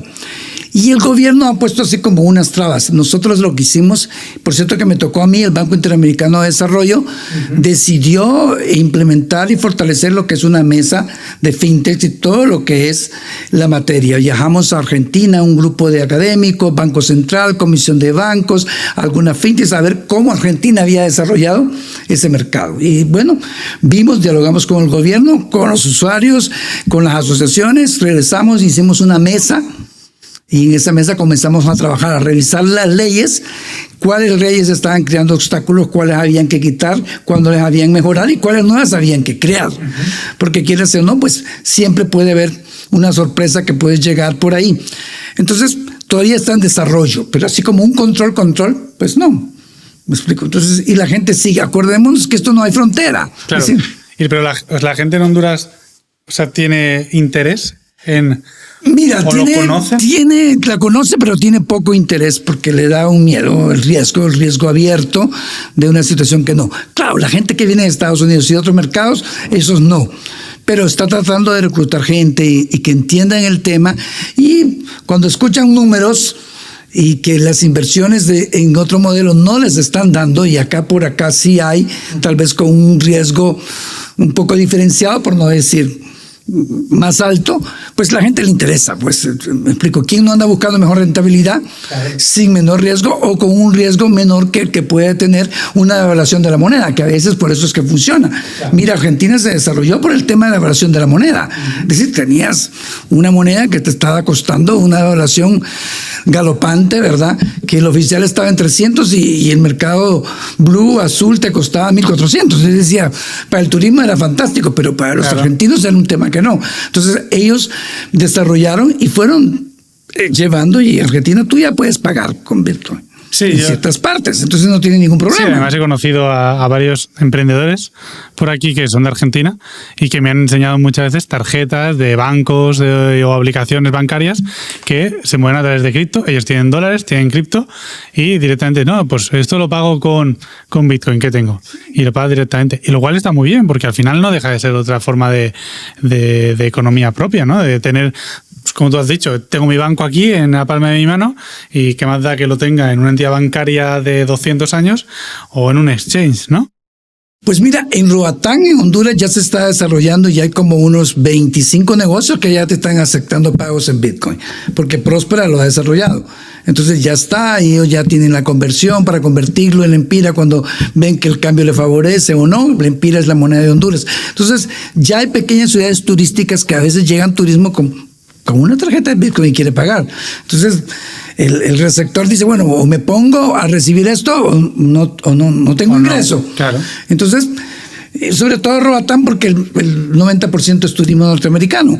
Entonces ya la gente está desarrollando un poco el tema y que la banca le pueda aceptar y convertir. Entonces ya hay algo. Se está dando cuenta el mercado, puede ponderar el riesgo, puede equilibrar, puede manejar en el sentido de a qué tiempo, a qué plazo, que 6, 1 año, 2 años, qué sé yo. Pero es una realidad que se está convirtiendo. Y tú a veces mira gente que tú dices con 35 años, dice, pero tiene un capital, ya tiene 3 apartamentos, 2 Mercedes, casa en la playa, ya en Mallorca. Entonces, bueno. A ver, aquí lo bueno es que, bueno, en cualquier momento, y sobre todo ahora gracias a Internet, podemos aprender en cualquier momento de nuestra vida, y podemos aprender de esto porque es cierto que nos enseña. No sé, en el sistema educativo en Honduras, aquí no se enseña absolutamente nada de finanzas personales, ni de cómo manejarlo, y como mucho te dicen que tienes que hacer la declaración de la renta de forma anual, y tampoco crees que te la explican, ¿eh? Esto es la tengo que hacer, ¿pero por qué? Entonces... Ahora, Pablo, pero todo tiene que ver con tu apetito de riesgo. Total, que tenga. No, es decir, y con la ganas que tengas la plata o que tengas el acceso, sino que tengas el apetito de aprender Totalmente. Y arriesgarte y saber que como te puede ir bien, te puede ir mal, y que te puedes caer, te puedes hundir, y cómo te puedes levantar. Pero ese es el tema. Pero hay gente que no le gusta salir de su status quo, de su hay gente también que entiende, o sea, que no entiende mucho o sea, que tiene miedo y que no entiende tampoco cómo manejar ese miedo financiero. Porque al final, antes había una equivalencia, por ejemplo, en oro, a cuestionar, yo tengo estos billetes, vas al banco, dámelo tanto en oro. Ahora ya no hay una equivalencia y casi ni siquiera hay billetes en efectivo, es todo digital. Y la gente no entiende que el riesgo de que su capital se pierda en un banco digital también... existe ese riesgo, que le pase algo a ese banco. Entonces, el miedo para mucho a la gente de decir, oye, tengo que aprender y tengo que moverlo para que crezca y la inflación no me lo coma. Pero la gente, con ver el número creciendo poco a poco con el salario, a veces se conforma y no está viendo, porque no lo sabe, y es verdad que no tiene apetito por aprender, pero bueno, aquí estamos para esto, para que aprendan y para que lo entiendan, porque hay que manejar ese miedo y hay que decir, vale, aquí está pasando algo, cada vez puedo comprar menos, cada vez voy a la compra y ya no puedo pagar. No sé si ha pasado algo en Honduras con cuestión de la inflación. Aquí en España, por ejemplo, se ve mucho en la compra el aceite de oliva, que somos súper productores. Pasó de estar valiendo la botella de 750 o de 1 litro a 3 euros, ahora vale 11 euros. Y claro, eso al final te empobrece y la gente no dice, bueno, no avanza, no cambia ese riesgo. Entonces, a mí aquí lo que me gustaría, para empezar a hablar bien de las finanzas contigo, las finanzas personales, me gustaría decirte cuáles son los como principios que tú dices, estos son esenciales para empezar a manejar de manera efectiva. Es decir, oye, vas a empezar a tomar las riendas de tus finanzas. ¿Tú dónde dirías? Empieza por aquí. Mira, yo creo que hay algo básico y es ser responsable. Es decir, para mí una persona responsable en todos los sentidos, fundamental debe ser responsable con sus finanzas. Es decir, yo recibo mensualmente, por decirte, 8,000 euros. Y yo tengo que hacer un presupuesto y esté bien claro cuánto es de alquiler o amortización de la compra de un apartamento, cuánto es por lo del carro, cuánto es lo de los seguros, que es un tema que los jóvenes tienen que entender. Comprar un seguro es parte del patrimonio que tú puedes hacer, que es necesario. Y luego lo que te resta puedes utilizarlo en algunas cosas prioritarias y luego puedes tener un margen, pero hay que ser muy disciplinado. Hay que ser disciplinado y responsable. Una de las cuestiones que yo creo que ha distorsionado bastante el manejo ordenado financiero son las tarjetas de crédito. Porque las tarjetas de crédito es un medio de pago, pero la gente lo ha entendido como un préstamo. Entonces tú te endeudas con una tarjeta de crédito y lo que hiciste es un préstamo con una tasa mucho más alta que un préstamo normal, simple y sencillamente. Entonces, ahí tú comienzas a socavar ese presupuesto, porque lógicamente hay gente que tiene 4, 5, 6 tarjetas y tú te das cuenta que hay gente que anda con 50,000 euros en la bolsa y que si no es responsable y si no tiene la capacidad de amortizar esa deuda y que no lo coman los intereses, se está metiendo en un lío. Totalmente. Se está metiendo en un lío. Y pues todos tenemos, y estamos en una sociedad de consumo. Y más acá, que tú camines por cualquier calle y miras esas vitrinas acá y miras aquí.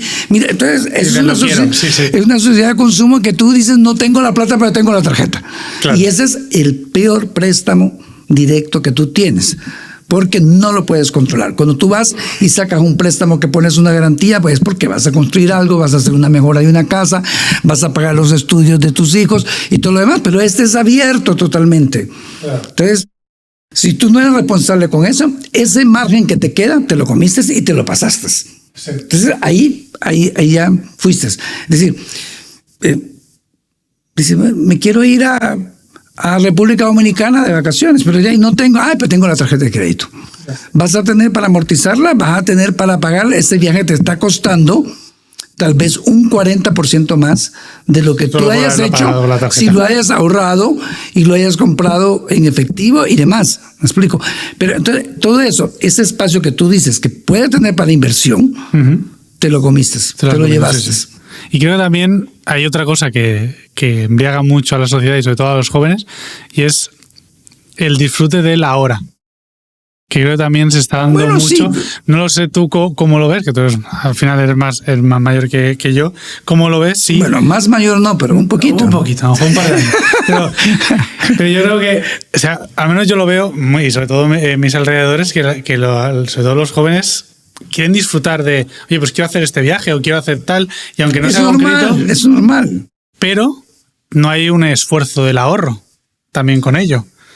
No sé tú cómo es esto, pero o sea, a mí, por ejemplo, y yo también es verdad que al dedicarme a las inversiones y a las finanzas, también lo tengo mucho más en la cabeza el ahorro e inversión que a lo mejor otra persona. Lo que te digo es que tienes que tener una mente amplia de conocer muy bien lo que está pasando y poder sacar y poder decir qué es lo que está sucediendo. Decir, bueno, en este momento, ¿cuál es la proyección a 6 meses? Entonces, tener el comportamiento de lo que está pasando para poder definir en qué invierto. Diversificar es lo mejor. En este momento, diversificar en tecnología, en salud, está bueno, un poco en agroindustria, en empresas que eso está, y tú lo puedes distribuir en una cartera de manera de poder buscar una tasa promedio entre 3 o 4 colocaciones que te pueden generar realmente. Ahora, todo depende de los montos. Es decir, aquí es una situación clave. Mucha gente dice, bueno, el monto mínimo, por decirte, son $200,000 o 200,000 euros, por decirte algo o demás, o tú puedes y haces un grupo con varios para poder, y luego reparte la rentabilidad y todo lo demás para poder tener un dividendo un poco más interesante. Claro, pero esto vemos así una forma un poco más profesional, y yo, por ejemplo, a lo mejor no tengo el tiempo para dedicarme a decir, oye, yo tengo muy trabajo, entro a las 8 de la mañana, salgo a las 6 de la tarde, no tengo tiempo para estar controlando todos los mercados como persona trabajadora, una persona joven y trabajadora. Estoy Hay profesionales especializados para eso. Pero entonces ¿tú crees que es mejor que una persona vaya a algún banco o a algún asesor financiero, o algún banco que tenga asesor, me refiero, obviamente, que te asesore dónde invertir, aunque sean pequeños montos a través de fondos? Es preferible si tú no lo conoces bien y tú vas a correr riesgos que realmente no puedes manejar y vas a vivir en incertidumbre, no vas a poder dormir pensando, ¡ay, se me perdió la plata!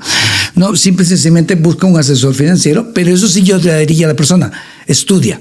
Porque cuando el asesor financiero te viene y te cuenta, tú tienes que entender lo que te está diciendo.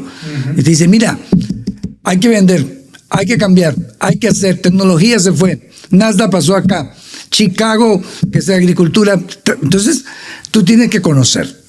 Estoy totalmente de acuerdo que lo mejor que tienen que tener es un asesor financiero que maneje inversiones en bolsa y otro tipo de inversiones en otro tipo de instrumentos que no entra a subasta y poder desarrollar, pero que te explique correctamente, que te dé tasas promedio, rentabilidad y todo lo demás. Pero tú tienes que aprender porque así le vas a entender. A ver, obviamente, lo que tiene que hacer cualquier persona cuando empieza a invertir, o sea, que no hace falta empezar a invertir. En el momento que te abres una cuenta de banco, deberías saber todos los riesgos que conlleva tu cuenta de banco y todo lo que supone tenerla.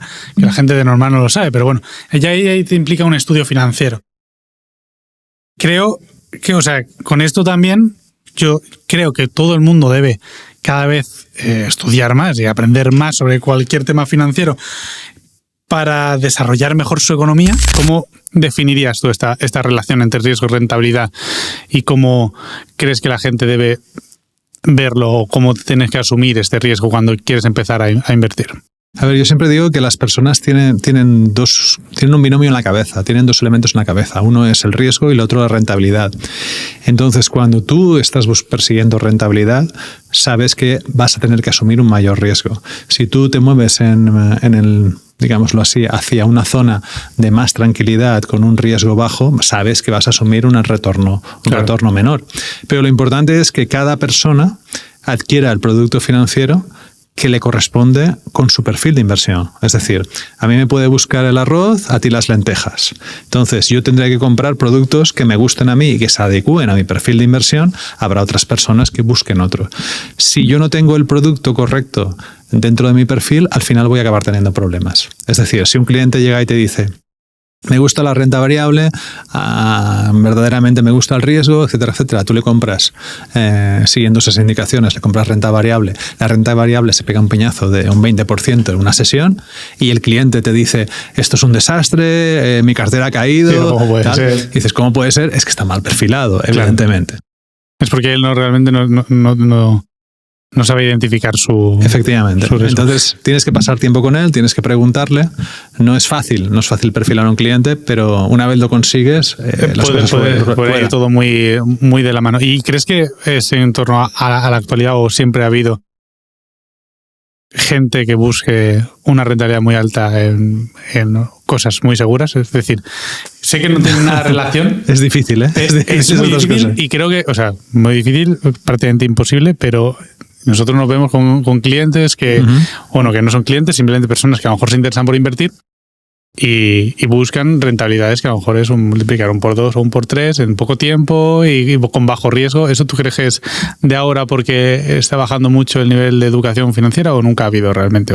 A ver, se puede multiplicar por 1 por 2 o por 1 por 3 en X años. Es muy difícil que eso lo consigas en un año, en un periodo de 2 años, 3 años. Muy difícil hacer 1 por 2. Muy, muy difícil. Sí. Puedes asumir un riesgo tremendo. Se puede conseguir, pero tienes que saber que asumes un riesgo tremendo. Es decir, por ejemplo, ¿comprarías hoy bonos emitidos en dólares por Petróleos de Venezuela S.A.? podrías hacer un por dos en un año. Pero estás asumiendo un riesgo tremendo. Sí, yo creo que la gente no percibe, o sea, no entiende el riesgo. Efectivamente, es decir, al final tú puedes meterte en derivados, puedes comprar opciones, puedes estar hiperapalancado en un ratio 1.10, 1.20, 1.30, lo que tú quieras. Puedes ganar mucho dinero, pero estás jugando con un riesgo muy elevado. Tienes que saber que lo puedes perder todo. Efectivamente, y además quedarte endeudado si estás apalancado. Claro. Eso es que la O sea, gente no es fácil. Yo creo que la gente muchas veces no lo tiene en la cabeza. Y mira, y te daría un consejo que yo siempre doy a los clientes es: no intentes tú decirle al mercado lo que va a hacer, el mercado te dirá lo que va a hacer. Porque la gente se encabezona en una serie de cosas que la llevan a callejones sin salida. Mira, yo recuerdo a un cliente... sectores o... Sí.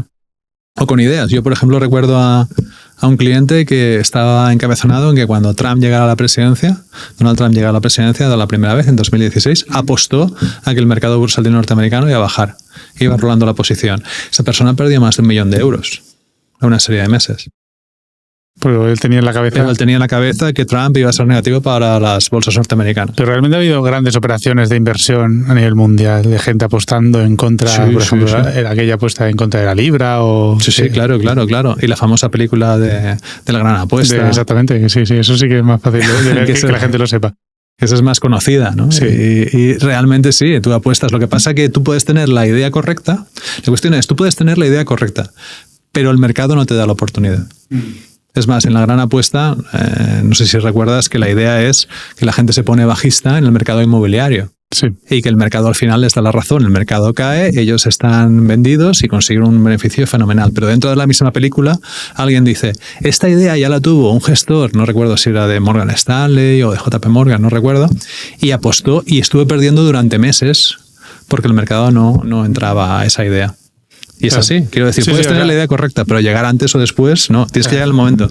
Llega el momento de tener la idea y entender bien el mercado, y aún así es un poco una apuesta. Sí, a veces es una cosa un poco decir, a ver si pasa esto bien, si no, pero entender el riesgo. Sí, hay que entender el riesgo. Y quitando el riesgo, o sea, bajando el riesgo al máximo, ¿cuál sería el producto de inversión así seguro para esta gente que quiere un riesgo bajito? ¿Dónde le dirías, oye, pues mira, podrías invertir aquí, que es mejor que tenerlo parado en tu cuenta de banco? Evidentemente, es decir, si lo tienes parado en tu cuenta de banco, pues la inflación te está comiendo, te está erosionando tu capacidad adquisitiva futura. Entonces, digamos que el activo libre de riesgo español aquí en nuestro país sería las letras del Tesoro, que ahora mismo te estarían dando a un año pues alrededor de un 2,60%, etcétera, etcétera. Ahí puedes meter lo que quieras, con múltiplos de 1000, puedes entrar con lo que quieras, porque realmente al final la posibilidad de quiebra del Estado español es muy baja. Claro. O sea, y es mejor meterlo ahí frente a, por ejemplo, una cuenta remunerada que te da mejor un... La cuestión de la cuenta remunerada es que siempre verás que siempre tienes unos topes. Siempre te dice hasta 50.000 euros. Hasta aquí. Pero si ya manejas una cantidad importante de liquidez, tienes una cartera importante, estás gestionando una SICAP o un fondo de inversión y estás con varios millones de euros o estás en una empresa, esas cantidades son limitantes, a menos que hagas una asignación con un pool de bancos a los cuales asignes hasta 100.000 euros, que es lo que te cubre el fondo de garantía de depósitos. Tendrías que hacer ese trabajo. Lo otro es entrar, o podrías entrar también en algún fondo monetario de alguna gestora que tuviera por detrás, estuviera comprando letras o bonos a corto plazo.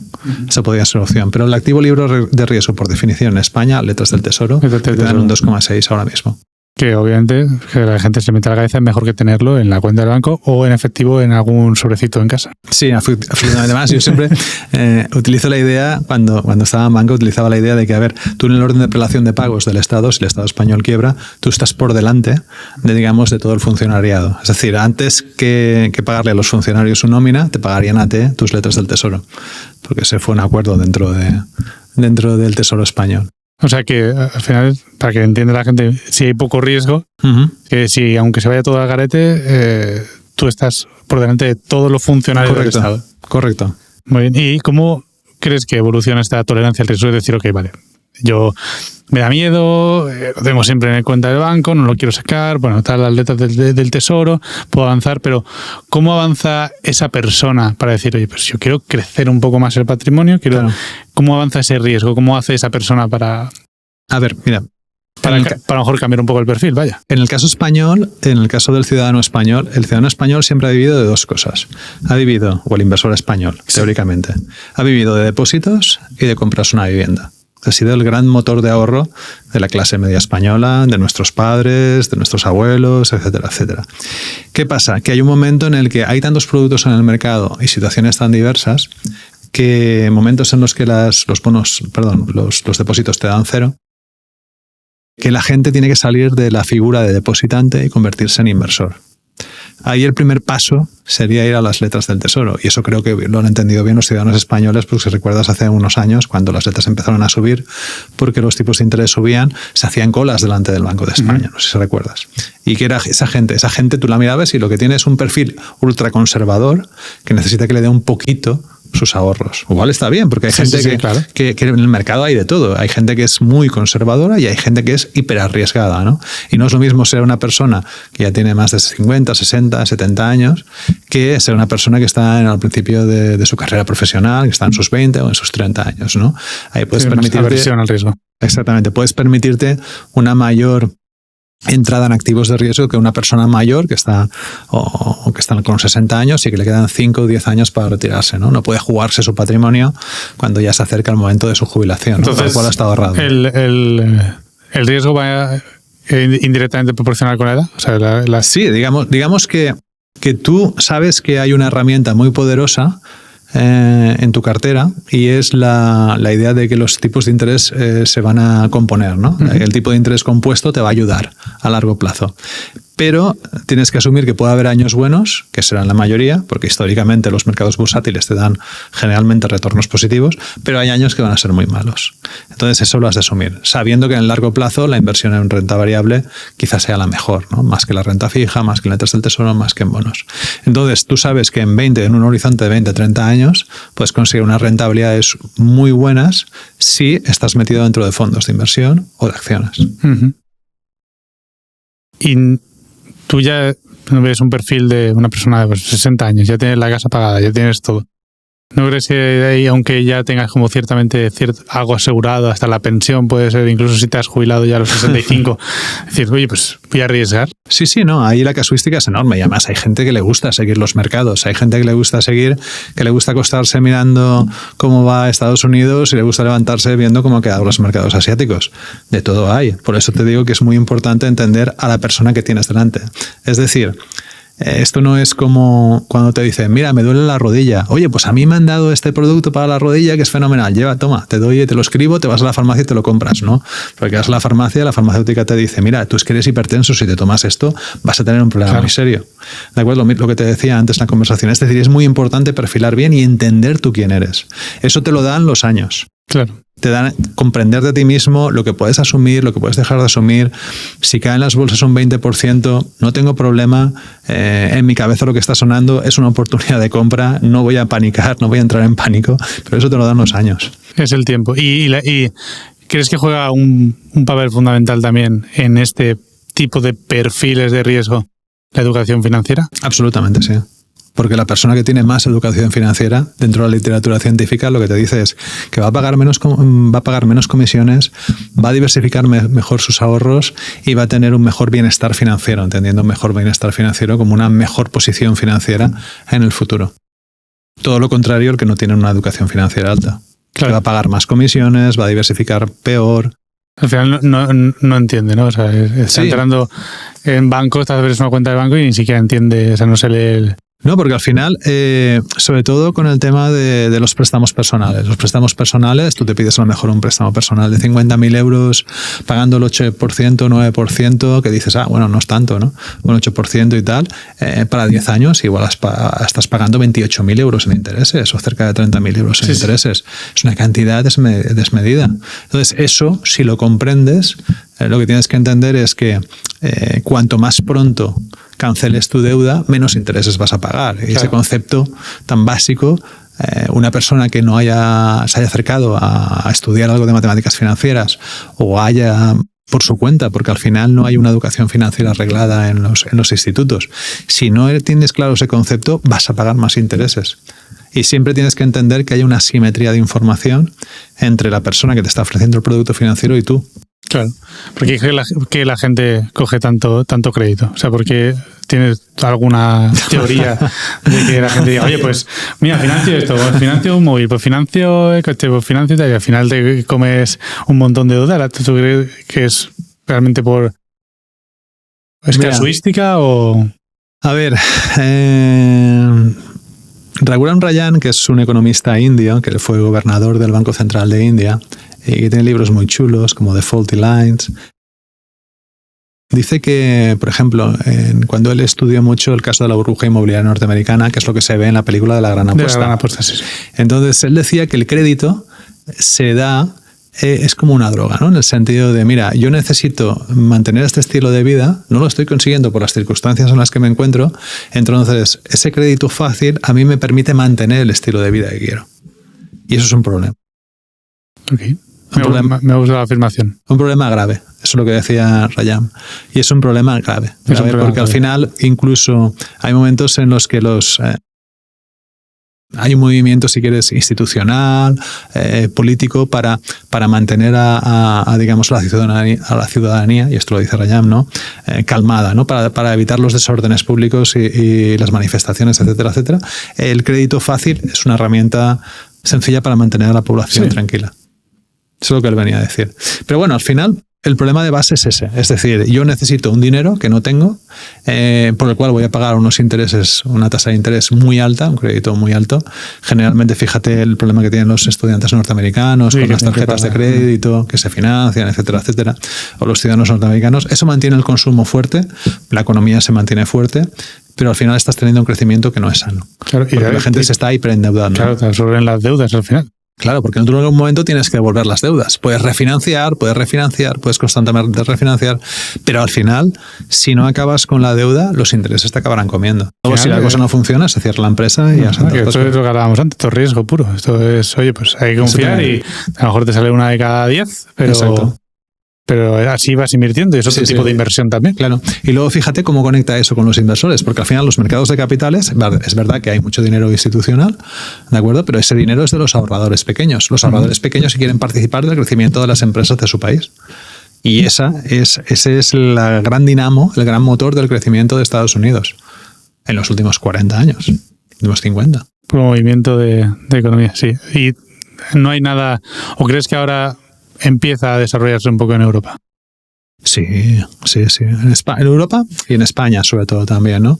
Digamos que hay otros países, quizá el Reino Unido sí que tiene una concepción más sajona de esa idea, ¿no? Pero hay muchos países en Europa que sí que tienen la concepción de ir a mercados de capitales y de escalar. España ha ido siempre un poquito por detrás en ese aspecto, pero poco a poco el gap, aunque es grande, tiende a cerrarse. Okay. Entre en lo que es en consolidación de mercados de capitales y en lo que es la idea de venture capital.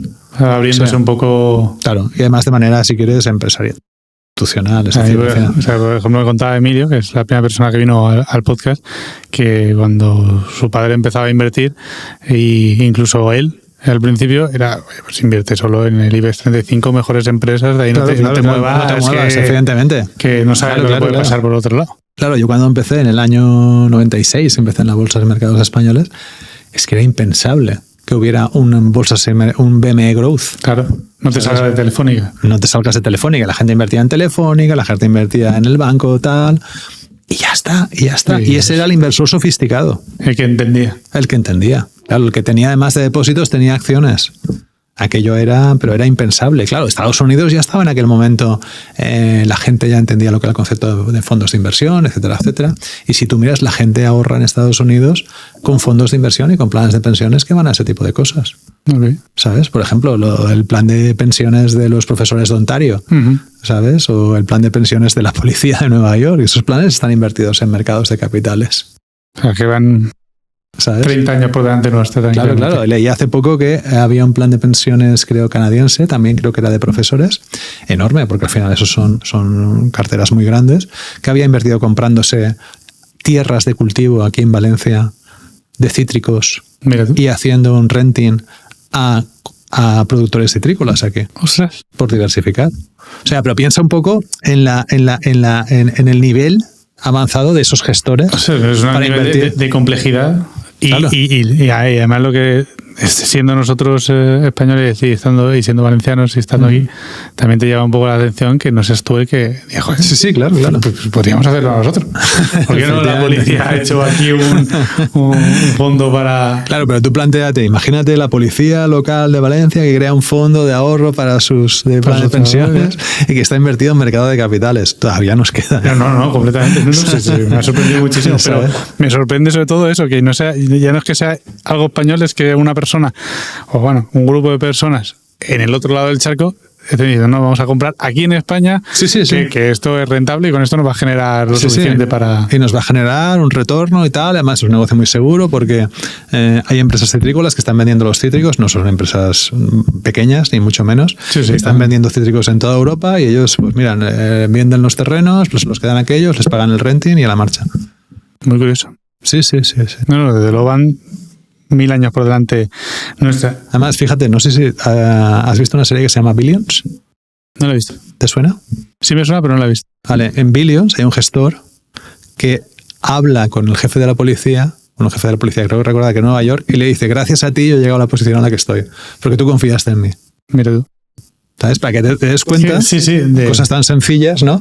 Y esos policías de Nueva York saben que su dinero está invertido en esas cosas y no sudan. Aquí, ¿sabes? Porque hay un nivel de riesgo, etcétera, etcétera. Aquí un policía o bueno, cualquier funcionario en general es como, bueno, pues si yo tengo el sueldo asegurado, tengo no tienen la cabeza de pensar, bueno, obviamente habrá de todo, ¿no? Pero no es la mentalidad de decir, oye, ¿y si hacemos una inversión? Claro, pero tú imagínate el chorro de millones que se canalizan hacia empresas. No, claro, no es que además lo interesante es eso, que ellos estén creando eso, pero que sean personas del Estado que encima están haciendo flujo económico hacia empresa privada, por lo tanto están moviendo la economía, están haciendo crecer, generando también más puestos. Ese es el ciclo virtuoso de la economía norteamericana. Y que ellos encima luego sacan ese beneficio, que oye, pues mira, lo aprovecharán dentro de 30 años, pero maravilloso, que tendrás una buena jubilación. Eso es.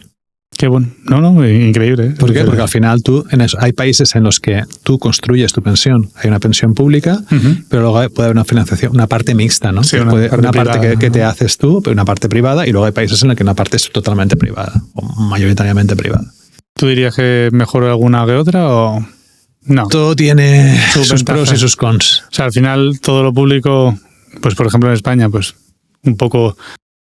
te olvidas, vamos a decir, no es un poco, sé que llego a los 65 de media, me olvido, adiós trabajo. Yo me construyo me construyo mi plan de pensiones por mi cuenta y ya está. Y te olvidas porque sabes que vas a tener. Sí.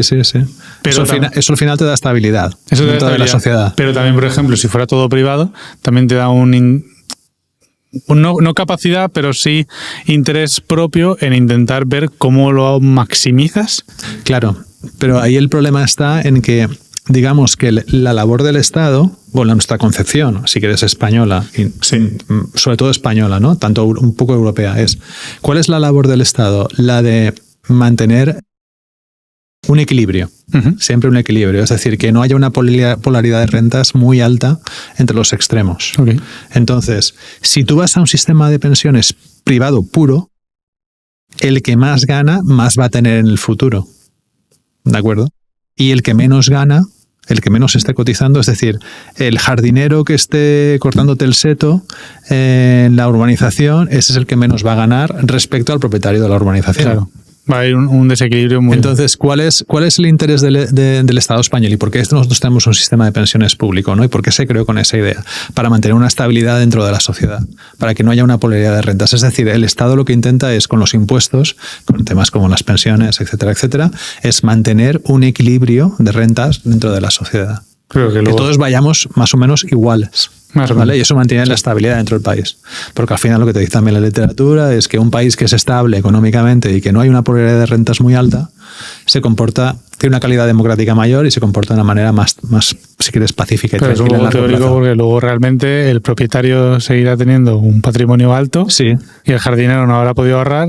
Y tendrá solo la pensión. O sea, solo la pensión, pero el otro tendrá 1.000 euros al mes también, el propietario, y dirá, bueno, pues 1.000 euros más. Pero... Claro, pero quiero decirte, pero lo que no le pasará al jardinero es que tendrá que seguir trabajando porque la pensión. Claro, por supuesto. Porque la pensión no le llega. Por eso, bueno, o sea, quiero decir, la pensión está muy bien porque, oye, pues puedo parar, ya disfruto de mi vejez, de mi jubilación, tranquilamente, eso 100%. Pero quiero decir que teóricamente, ¿vale? Los dos reciben algo equitativo, Sí.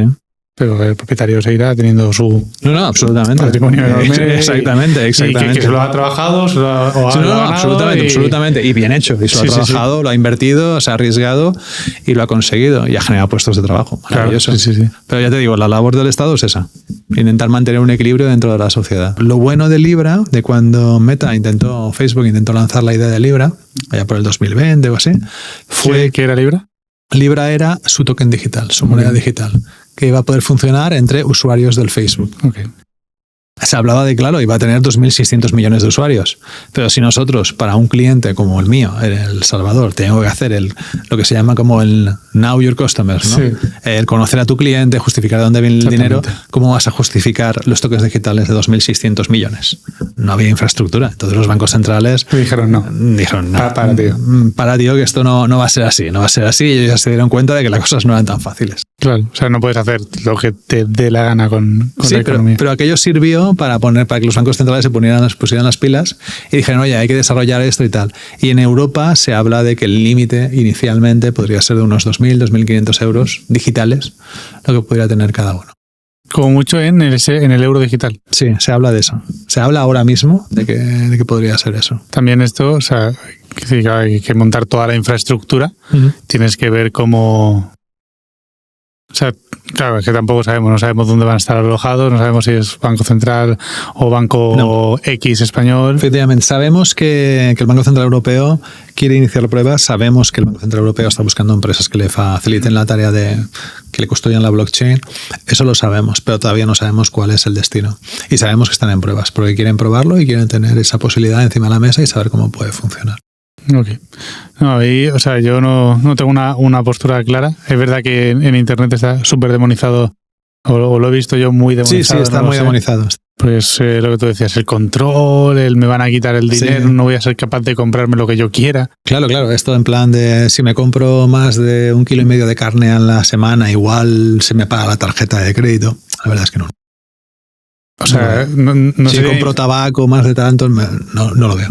O sea, para mí lo único pensándolo así en frío y sin conocimiento de lo que realmente van a hacer, al final lo que estarían es parando la economía. O sea, si a ti te dicen, no, pues no vas a comprar más tabaco, con todos los impuestos que eso conlleva y con todo lo que genera. La realidad es que será otro medio de pago, que la gente podrá optar a él o no podrá, o lo podrá desechar. Pero en Europa tienes la posibilidad de optar, de tomarlo o no tomarlo. Esa es la ventaja de vivir en Europa. Y con esto, por el tema del euro digital, esto no vamos a tener algún problema si está basado en blockchain, como por ejemplo China en cuestión al consumo energético. No va a ser algo es una buena pregunta, muy pero complicado. Tendremos que llegar ahí para verlo. Porque tendremos que llegarlo a ver. Necesitamos que avance, necesitamos que se hagan las pruebas y se prueben. En Europa estamos en un conflicto entre transición energética, si nucleares sí o no. Sí, enorme. Entonces, y ahí seguimos empantanados. Claro, eso puede generar, si realmente es a través de blockchain hay que minarlo de alguna forma, puede generar un consumo energético muy gordo. Correcto, pero tendríamos que verlo. Todavía no hemos avanzado ahí. Y las pruebas que se hagan piloto sean a pequeña escala. Serán con cientos de miles, imagino con cientos de miles de consumidores, no será con millones y millones y millones. Ok, y o sea para mí lo que veo es eso, es el consumo y la diferencia de lo que está haciendo China, por lo que comentabas antes, que está intentando ser completamente autosuficiente también, ¿no? Sí. China quiere, oye, pues esto me merma energéticamente, hay que quitarlo, por eso quitan las criptomonedas. Entonces, pensando en un poco en Europa, ¿cómo crees que ahora mismo se podría sostener si realmente consumieran tanto? ¿Tú crees que sería con combustibles fósiles? Tendríamos que... Nosotros nos dedicamos obviamente al autoconsumo industrial, hacemos placas solares y creemos obviamente que en Europa hay una capacidad brutal de desarrollo todavía para el solar y que eso lo podrá perfectamente mantener. Sí. Pero ahora tenemos... En algún sitio leí que una cosa que me llamó la atención y vosotros lo sabréis mejor, que Alemania tenía era un ratio mayor de energía solar por habitante que España. Sí, es el número 1 de Europa. Llamativo, ¿no? Es muy llamativo porque tiene menos horas de sol. Porque la irradiación solar es menor. Es menor. Sin embargo, han desarrollado la tecnología. Tienen más mentalizado el meter ese... Y es curioso, ¿no? Dentro del mix energético tener eso. Y luego otro de los grandes países que tiene dentro de Europa, no de la Unión Europea, pero de Europa, es el Reino Unido. Correcto. Y también está mucho más al norte. Y tú me dices, pero ¿cómo puede ser? Es aspectos legislativos. Es increíble. Aspectos legislativos y aspectos de desarrollo institucional. Además tenemos la cifra, ¿no? Que para hacer esa transición energética que creemos que es necesario, sobre todo ese autoconsumo y esa autosuficiencia, se necesitan 4 trillones de euros para hacerlo. Eso es una inversión brutal de pasta que tiene que hacer Europa y que todo el mundo tiene que tener en la cabeza que se tiene que hacer. Nosotros permitimos que clientes, oye, pues en una operación de inversión, pues en vez de elegir a lo mejor un inmueble o en vez de elegir bolsa o bono del Estado, pues eligen placas solares como inversión, que también está muy bien.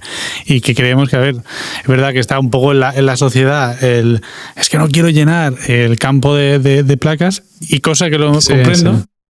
Pero luego te das cuenta de, por ejemplo, como lo que nosotros luchamos es, no hace falta el campo. O sea, es que todas las fábricas tienen tejados sin usar.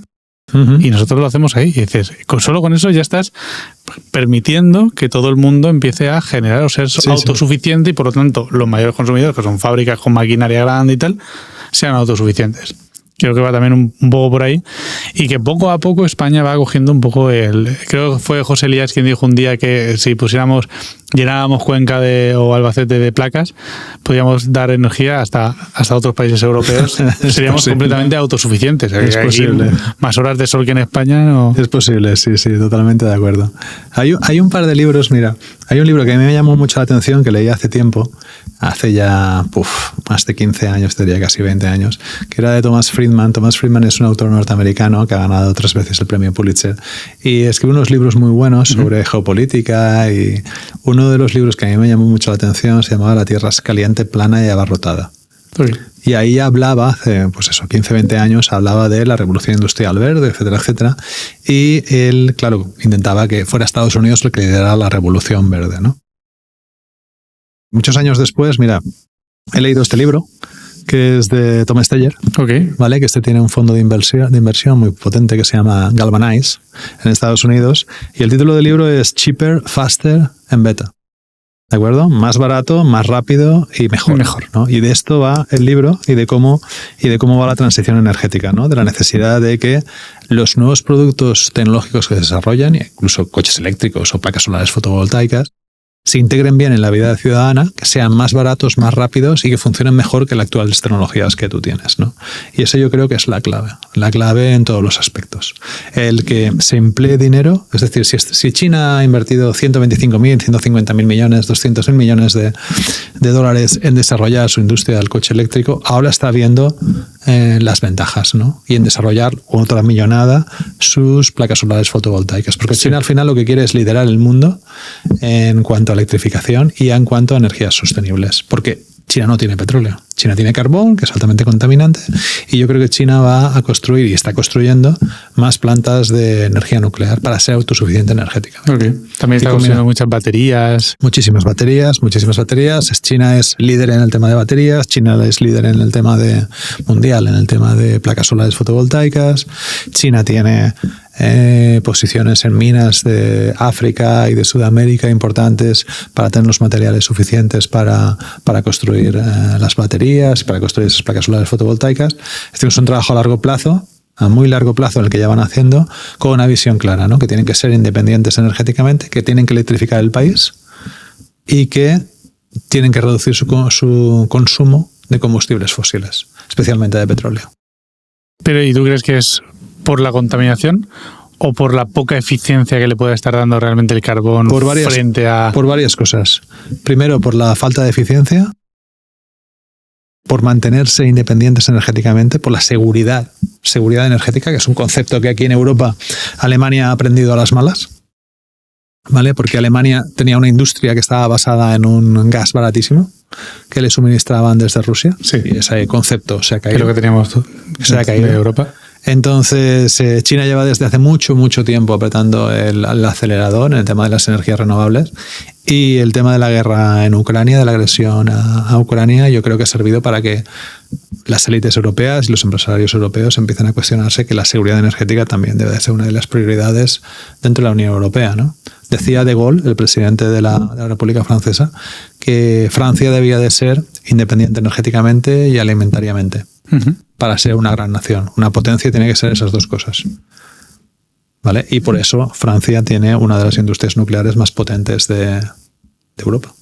Claro. Y a ver, nosotros, mira, tenemos una frase nosotros en Crowdme, ¿no? Que un elemento tan básico como la energía tiene que ser un elemento básico en tu cartera de inversión. Sí, porque me parece buena idea. Y esto, es una frase que repetimos mucho, pero porque nosotros también creciendo en este ambiente de que obviamente nos comimos en la pandemia del bloqueo energético y todo, ahí lo ves. El problema es que parecía algo que no podía pasar, que todos nos llamaban muy bien, pero es que la energía, tiene todo el sentido del mundo, que no solo China, que cualquier país, no Europa como bloque, sino los países propios quieran ser independientes energéticamente, porque es que cualquier cosa, este podcast está grabado con eso, pero en tu podcast, es que si vas a tu casa y la nevera no está funcionando, ya no tienes comida porque se te ha pasado. y no puedes cocinar porque tu vitro ya no se enciende. Efectivamente. Lo necesitas para absolutamente todo. Sí. Y tu población es como dentro de la pirámide de necesidades, una de las grandes necesidades. Pero yendo un poco al tema europeo, ¿no? ¿Cuál sería, a mi modo de ver, la solución, ¿no? La solución es más Europa. O sea, es decir, mayor integración del mercado europeo. Comprar más, pensar en una red de interconexión europea a lo grande, pensar en dónde se tienen que instalar los activos de generación, evidentemente donde al sur hay más irradiación. Y hay que pensar a lo grande cómo tiene que ser esa transición energética que decíamos en mercado, ¿no? Es decir, ¿tú qué quieres? ¿Comprarte la mina o comprarte la pala? ¿Vale? Porque la mina, sabes que la mina está ahí, tienes que empezar a picar y ya llegarás hasta abajo. Sí. Pero no sabes dónde está la veta.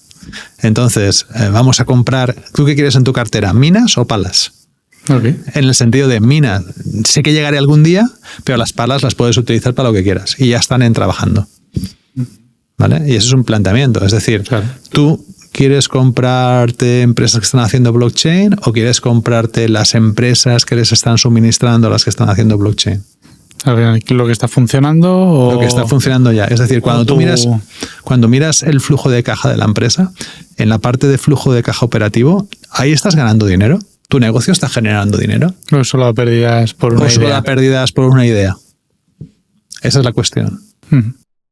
Porque una idea es buenísima, pero hasta que la ejecutas. Entonces, ¿no sería, o para ti ahora mismo, un buen planteamiento invertir en... A ver, me gustan los fondos de inversión que compran palas, no que compran minas. No sé si me explico. O sea, los fondos de inversión que estén funcionando ya, que estén generando rendimientos, correcto, y que estén apostando también por empresas asiáticas de automovilismo eléctrico, eso sí. Sí. Pero no ir directamente a bolsa a comprar acciones de empresas. Claro, yo ahora mismo, tú miras el sector automovilístico europeo, hipercastigado. Sí. Hipercastigado. Stellantis esta mañana ha anunciado también que va a hacer una remodelación de su cúpula directiva. Stellantis, que tiene a Fiat, a Jeep y a Peugeot, por ejemplo, iba a hacer una remodelación porque no la acaban de ver, ¿no? Los de Volvo, que decían que en 2030 acaban de construir coches eléctricos, coches de combustión, ahora dicen que igual están dispuestos a alargarlo un poco más, ¿no? La Ford también cayó este verano en bolsa un 20% un día, y también han frenado un tanto el desarrollo del coche eléctrico para irse a un SUV que sea híbrido enchufable. Claro. Todas estas cosas ahora están en medio de eso, pero hay que buscar esas empresas que son palas, que van a funcionar en cualquier entorno. Claro. No, se lo digo porque, o sea, al final también nosotros como inversores también jugamos un papel importante en si se apuesta o no por eso. Pues sí, obviamente apuesta un loco, ¿no? Pero si apuesta mucha gente por eso, también ellos tienen, como hablábamos de Estados Unidos, tienen más gasolina y por lo tanto también más interés en volcarse a ello, ¿no? Correcto. O sea, la cuestión es, Estados Unidos, por ejemplo, Estados Unidos está pensando mucho en el corto plazo. Sí. Porque ahora vienen las elecciones norteamericanas y si sube el petróleo o sube la gasolina, eso es un problema para los que están dentro del gobierno. Sí. Porque los otros lo van a utilizar como una herramienta electoral. Totalmente. Por ejemplo, ahora, si imagínate en el conflicto en Oriente Próximo, si Israel ataca las instalaciones petrolíferas de Irán, Dios no lo quiera, ¿vale? O se frena el paso por el estrecho de Hormuz, que es el canal que conecta la mayor salida de flujo de petróleo del mundo prácticamente que va hacia Asia. Es un problema enorme. Para todos. Para todos. Primero para China. Sí. ¿Sabes? Por eso China lo que busca es la autosuficiencia y asegurarse el suministro. Por eso ha invertido tantísimo en tema de coches eléctricos. Bueno, en coches y en todo. Y en todo. En baterías y en placas solares fotovoltaicas. No, y en energía nuclear. O sea, dentro de su mix de generación. El 100%, o sea, yo también tengo claro que es el futuro. O sea, que bueno, si no estaríamos apostando desde Groumi por lo que apostamos y por este tipo de inversión. Pero es verdad que la política, la geopolítica está frenando mucho esto y los propios políticos por intereses también. Y entonces esto está haciendo que sea más lento, pero que es un futuro que llegará en algún momento. Claro. Sí, yo estoy convencido de eso. Hay gente que no lo acaba de ver. No, sí, totalmente. ¿Sabes? Si no, por ejemplo, discusiones en internet. Yo siempre utilizo el ejemplo de que al director general de Blockbuster le ofrecieron una empresa por $50 millones, que era Netflix, y que no la quiso comprar. Y dijo que no. Dijo que no. ¿Vale? Los de Kodak. Los de Kodak, sí, iba a decir. Los de Kodak, había un ingeniero dentro de Kodak, un trabajador que construyó la primera cámara digital. Vale, que pesaba 4 kilos. Pero que parecía una tostadora. Pero era la primera cámara digital. Y ellos dijeron, no, nosotros estamos haciendo otras cosas. Que de hecho han cambiado hace muy poco ese modelo también.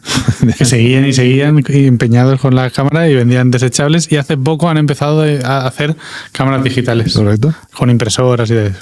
Pero bueno, quiero decir, la industria del petróleo, en algún momento la industria del petróleo llegará a su pico. De eso estoy convencido. No sé cuándo. La Agencia Internacional de Energía dice que no nos queda tanto, que en esta década llegamos al pico. Eso quiere decir que a partir de ahí declinará, si llegamos al pico, quiere decir que a partir de ahí declinará constantemente el consumo de petróleo por parte de la humanidad. Y por lo tanto, se acelerará el crecimiento de los precios del petróleo. Y decaerá, porque no habrá demanda para el petróleo. Bueno, me refiero al principio, se empieza a haber muy poca oferta. No, al contrario, es decir, habrá poca demanda. Si China se electrifica, habrá poca demanda de petróleo. Vale.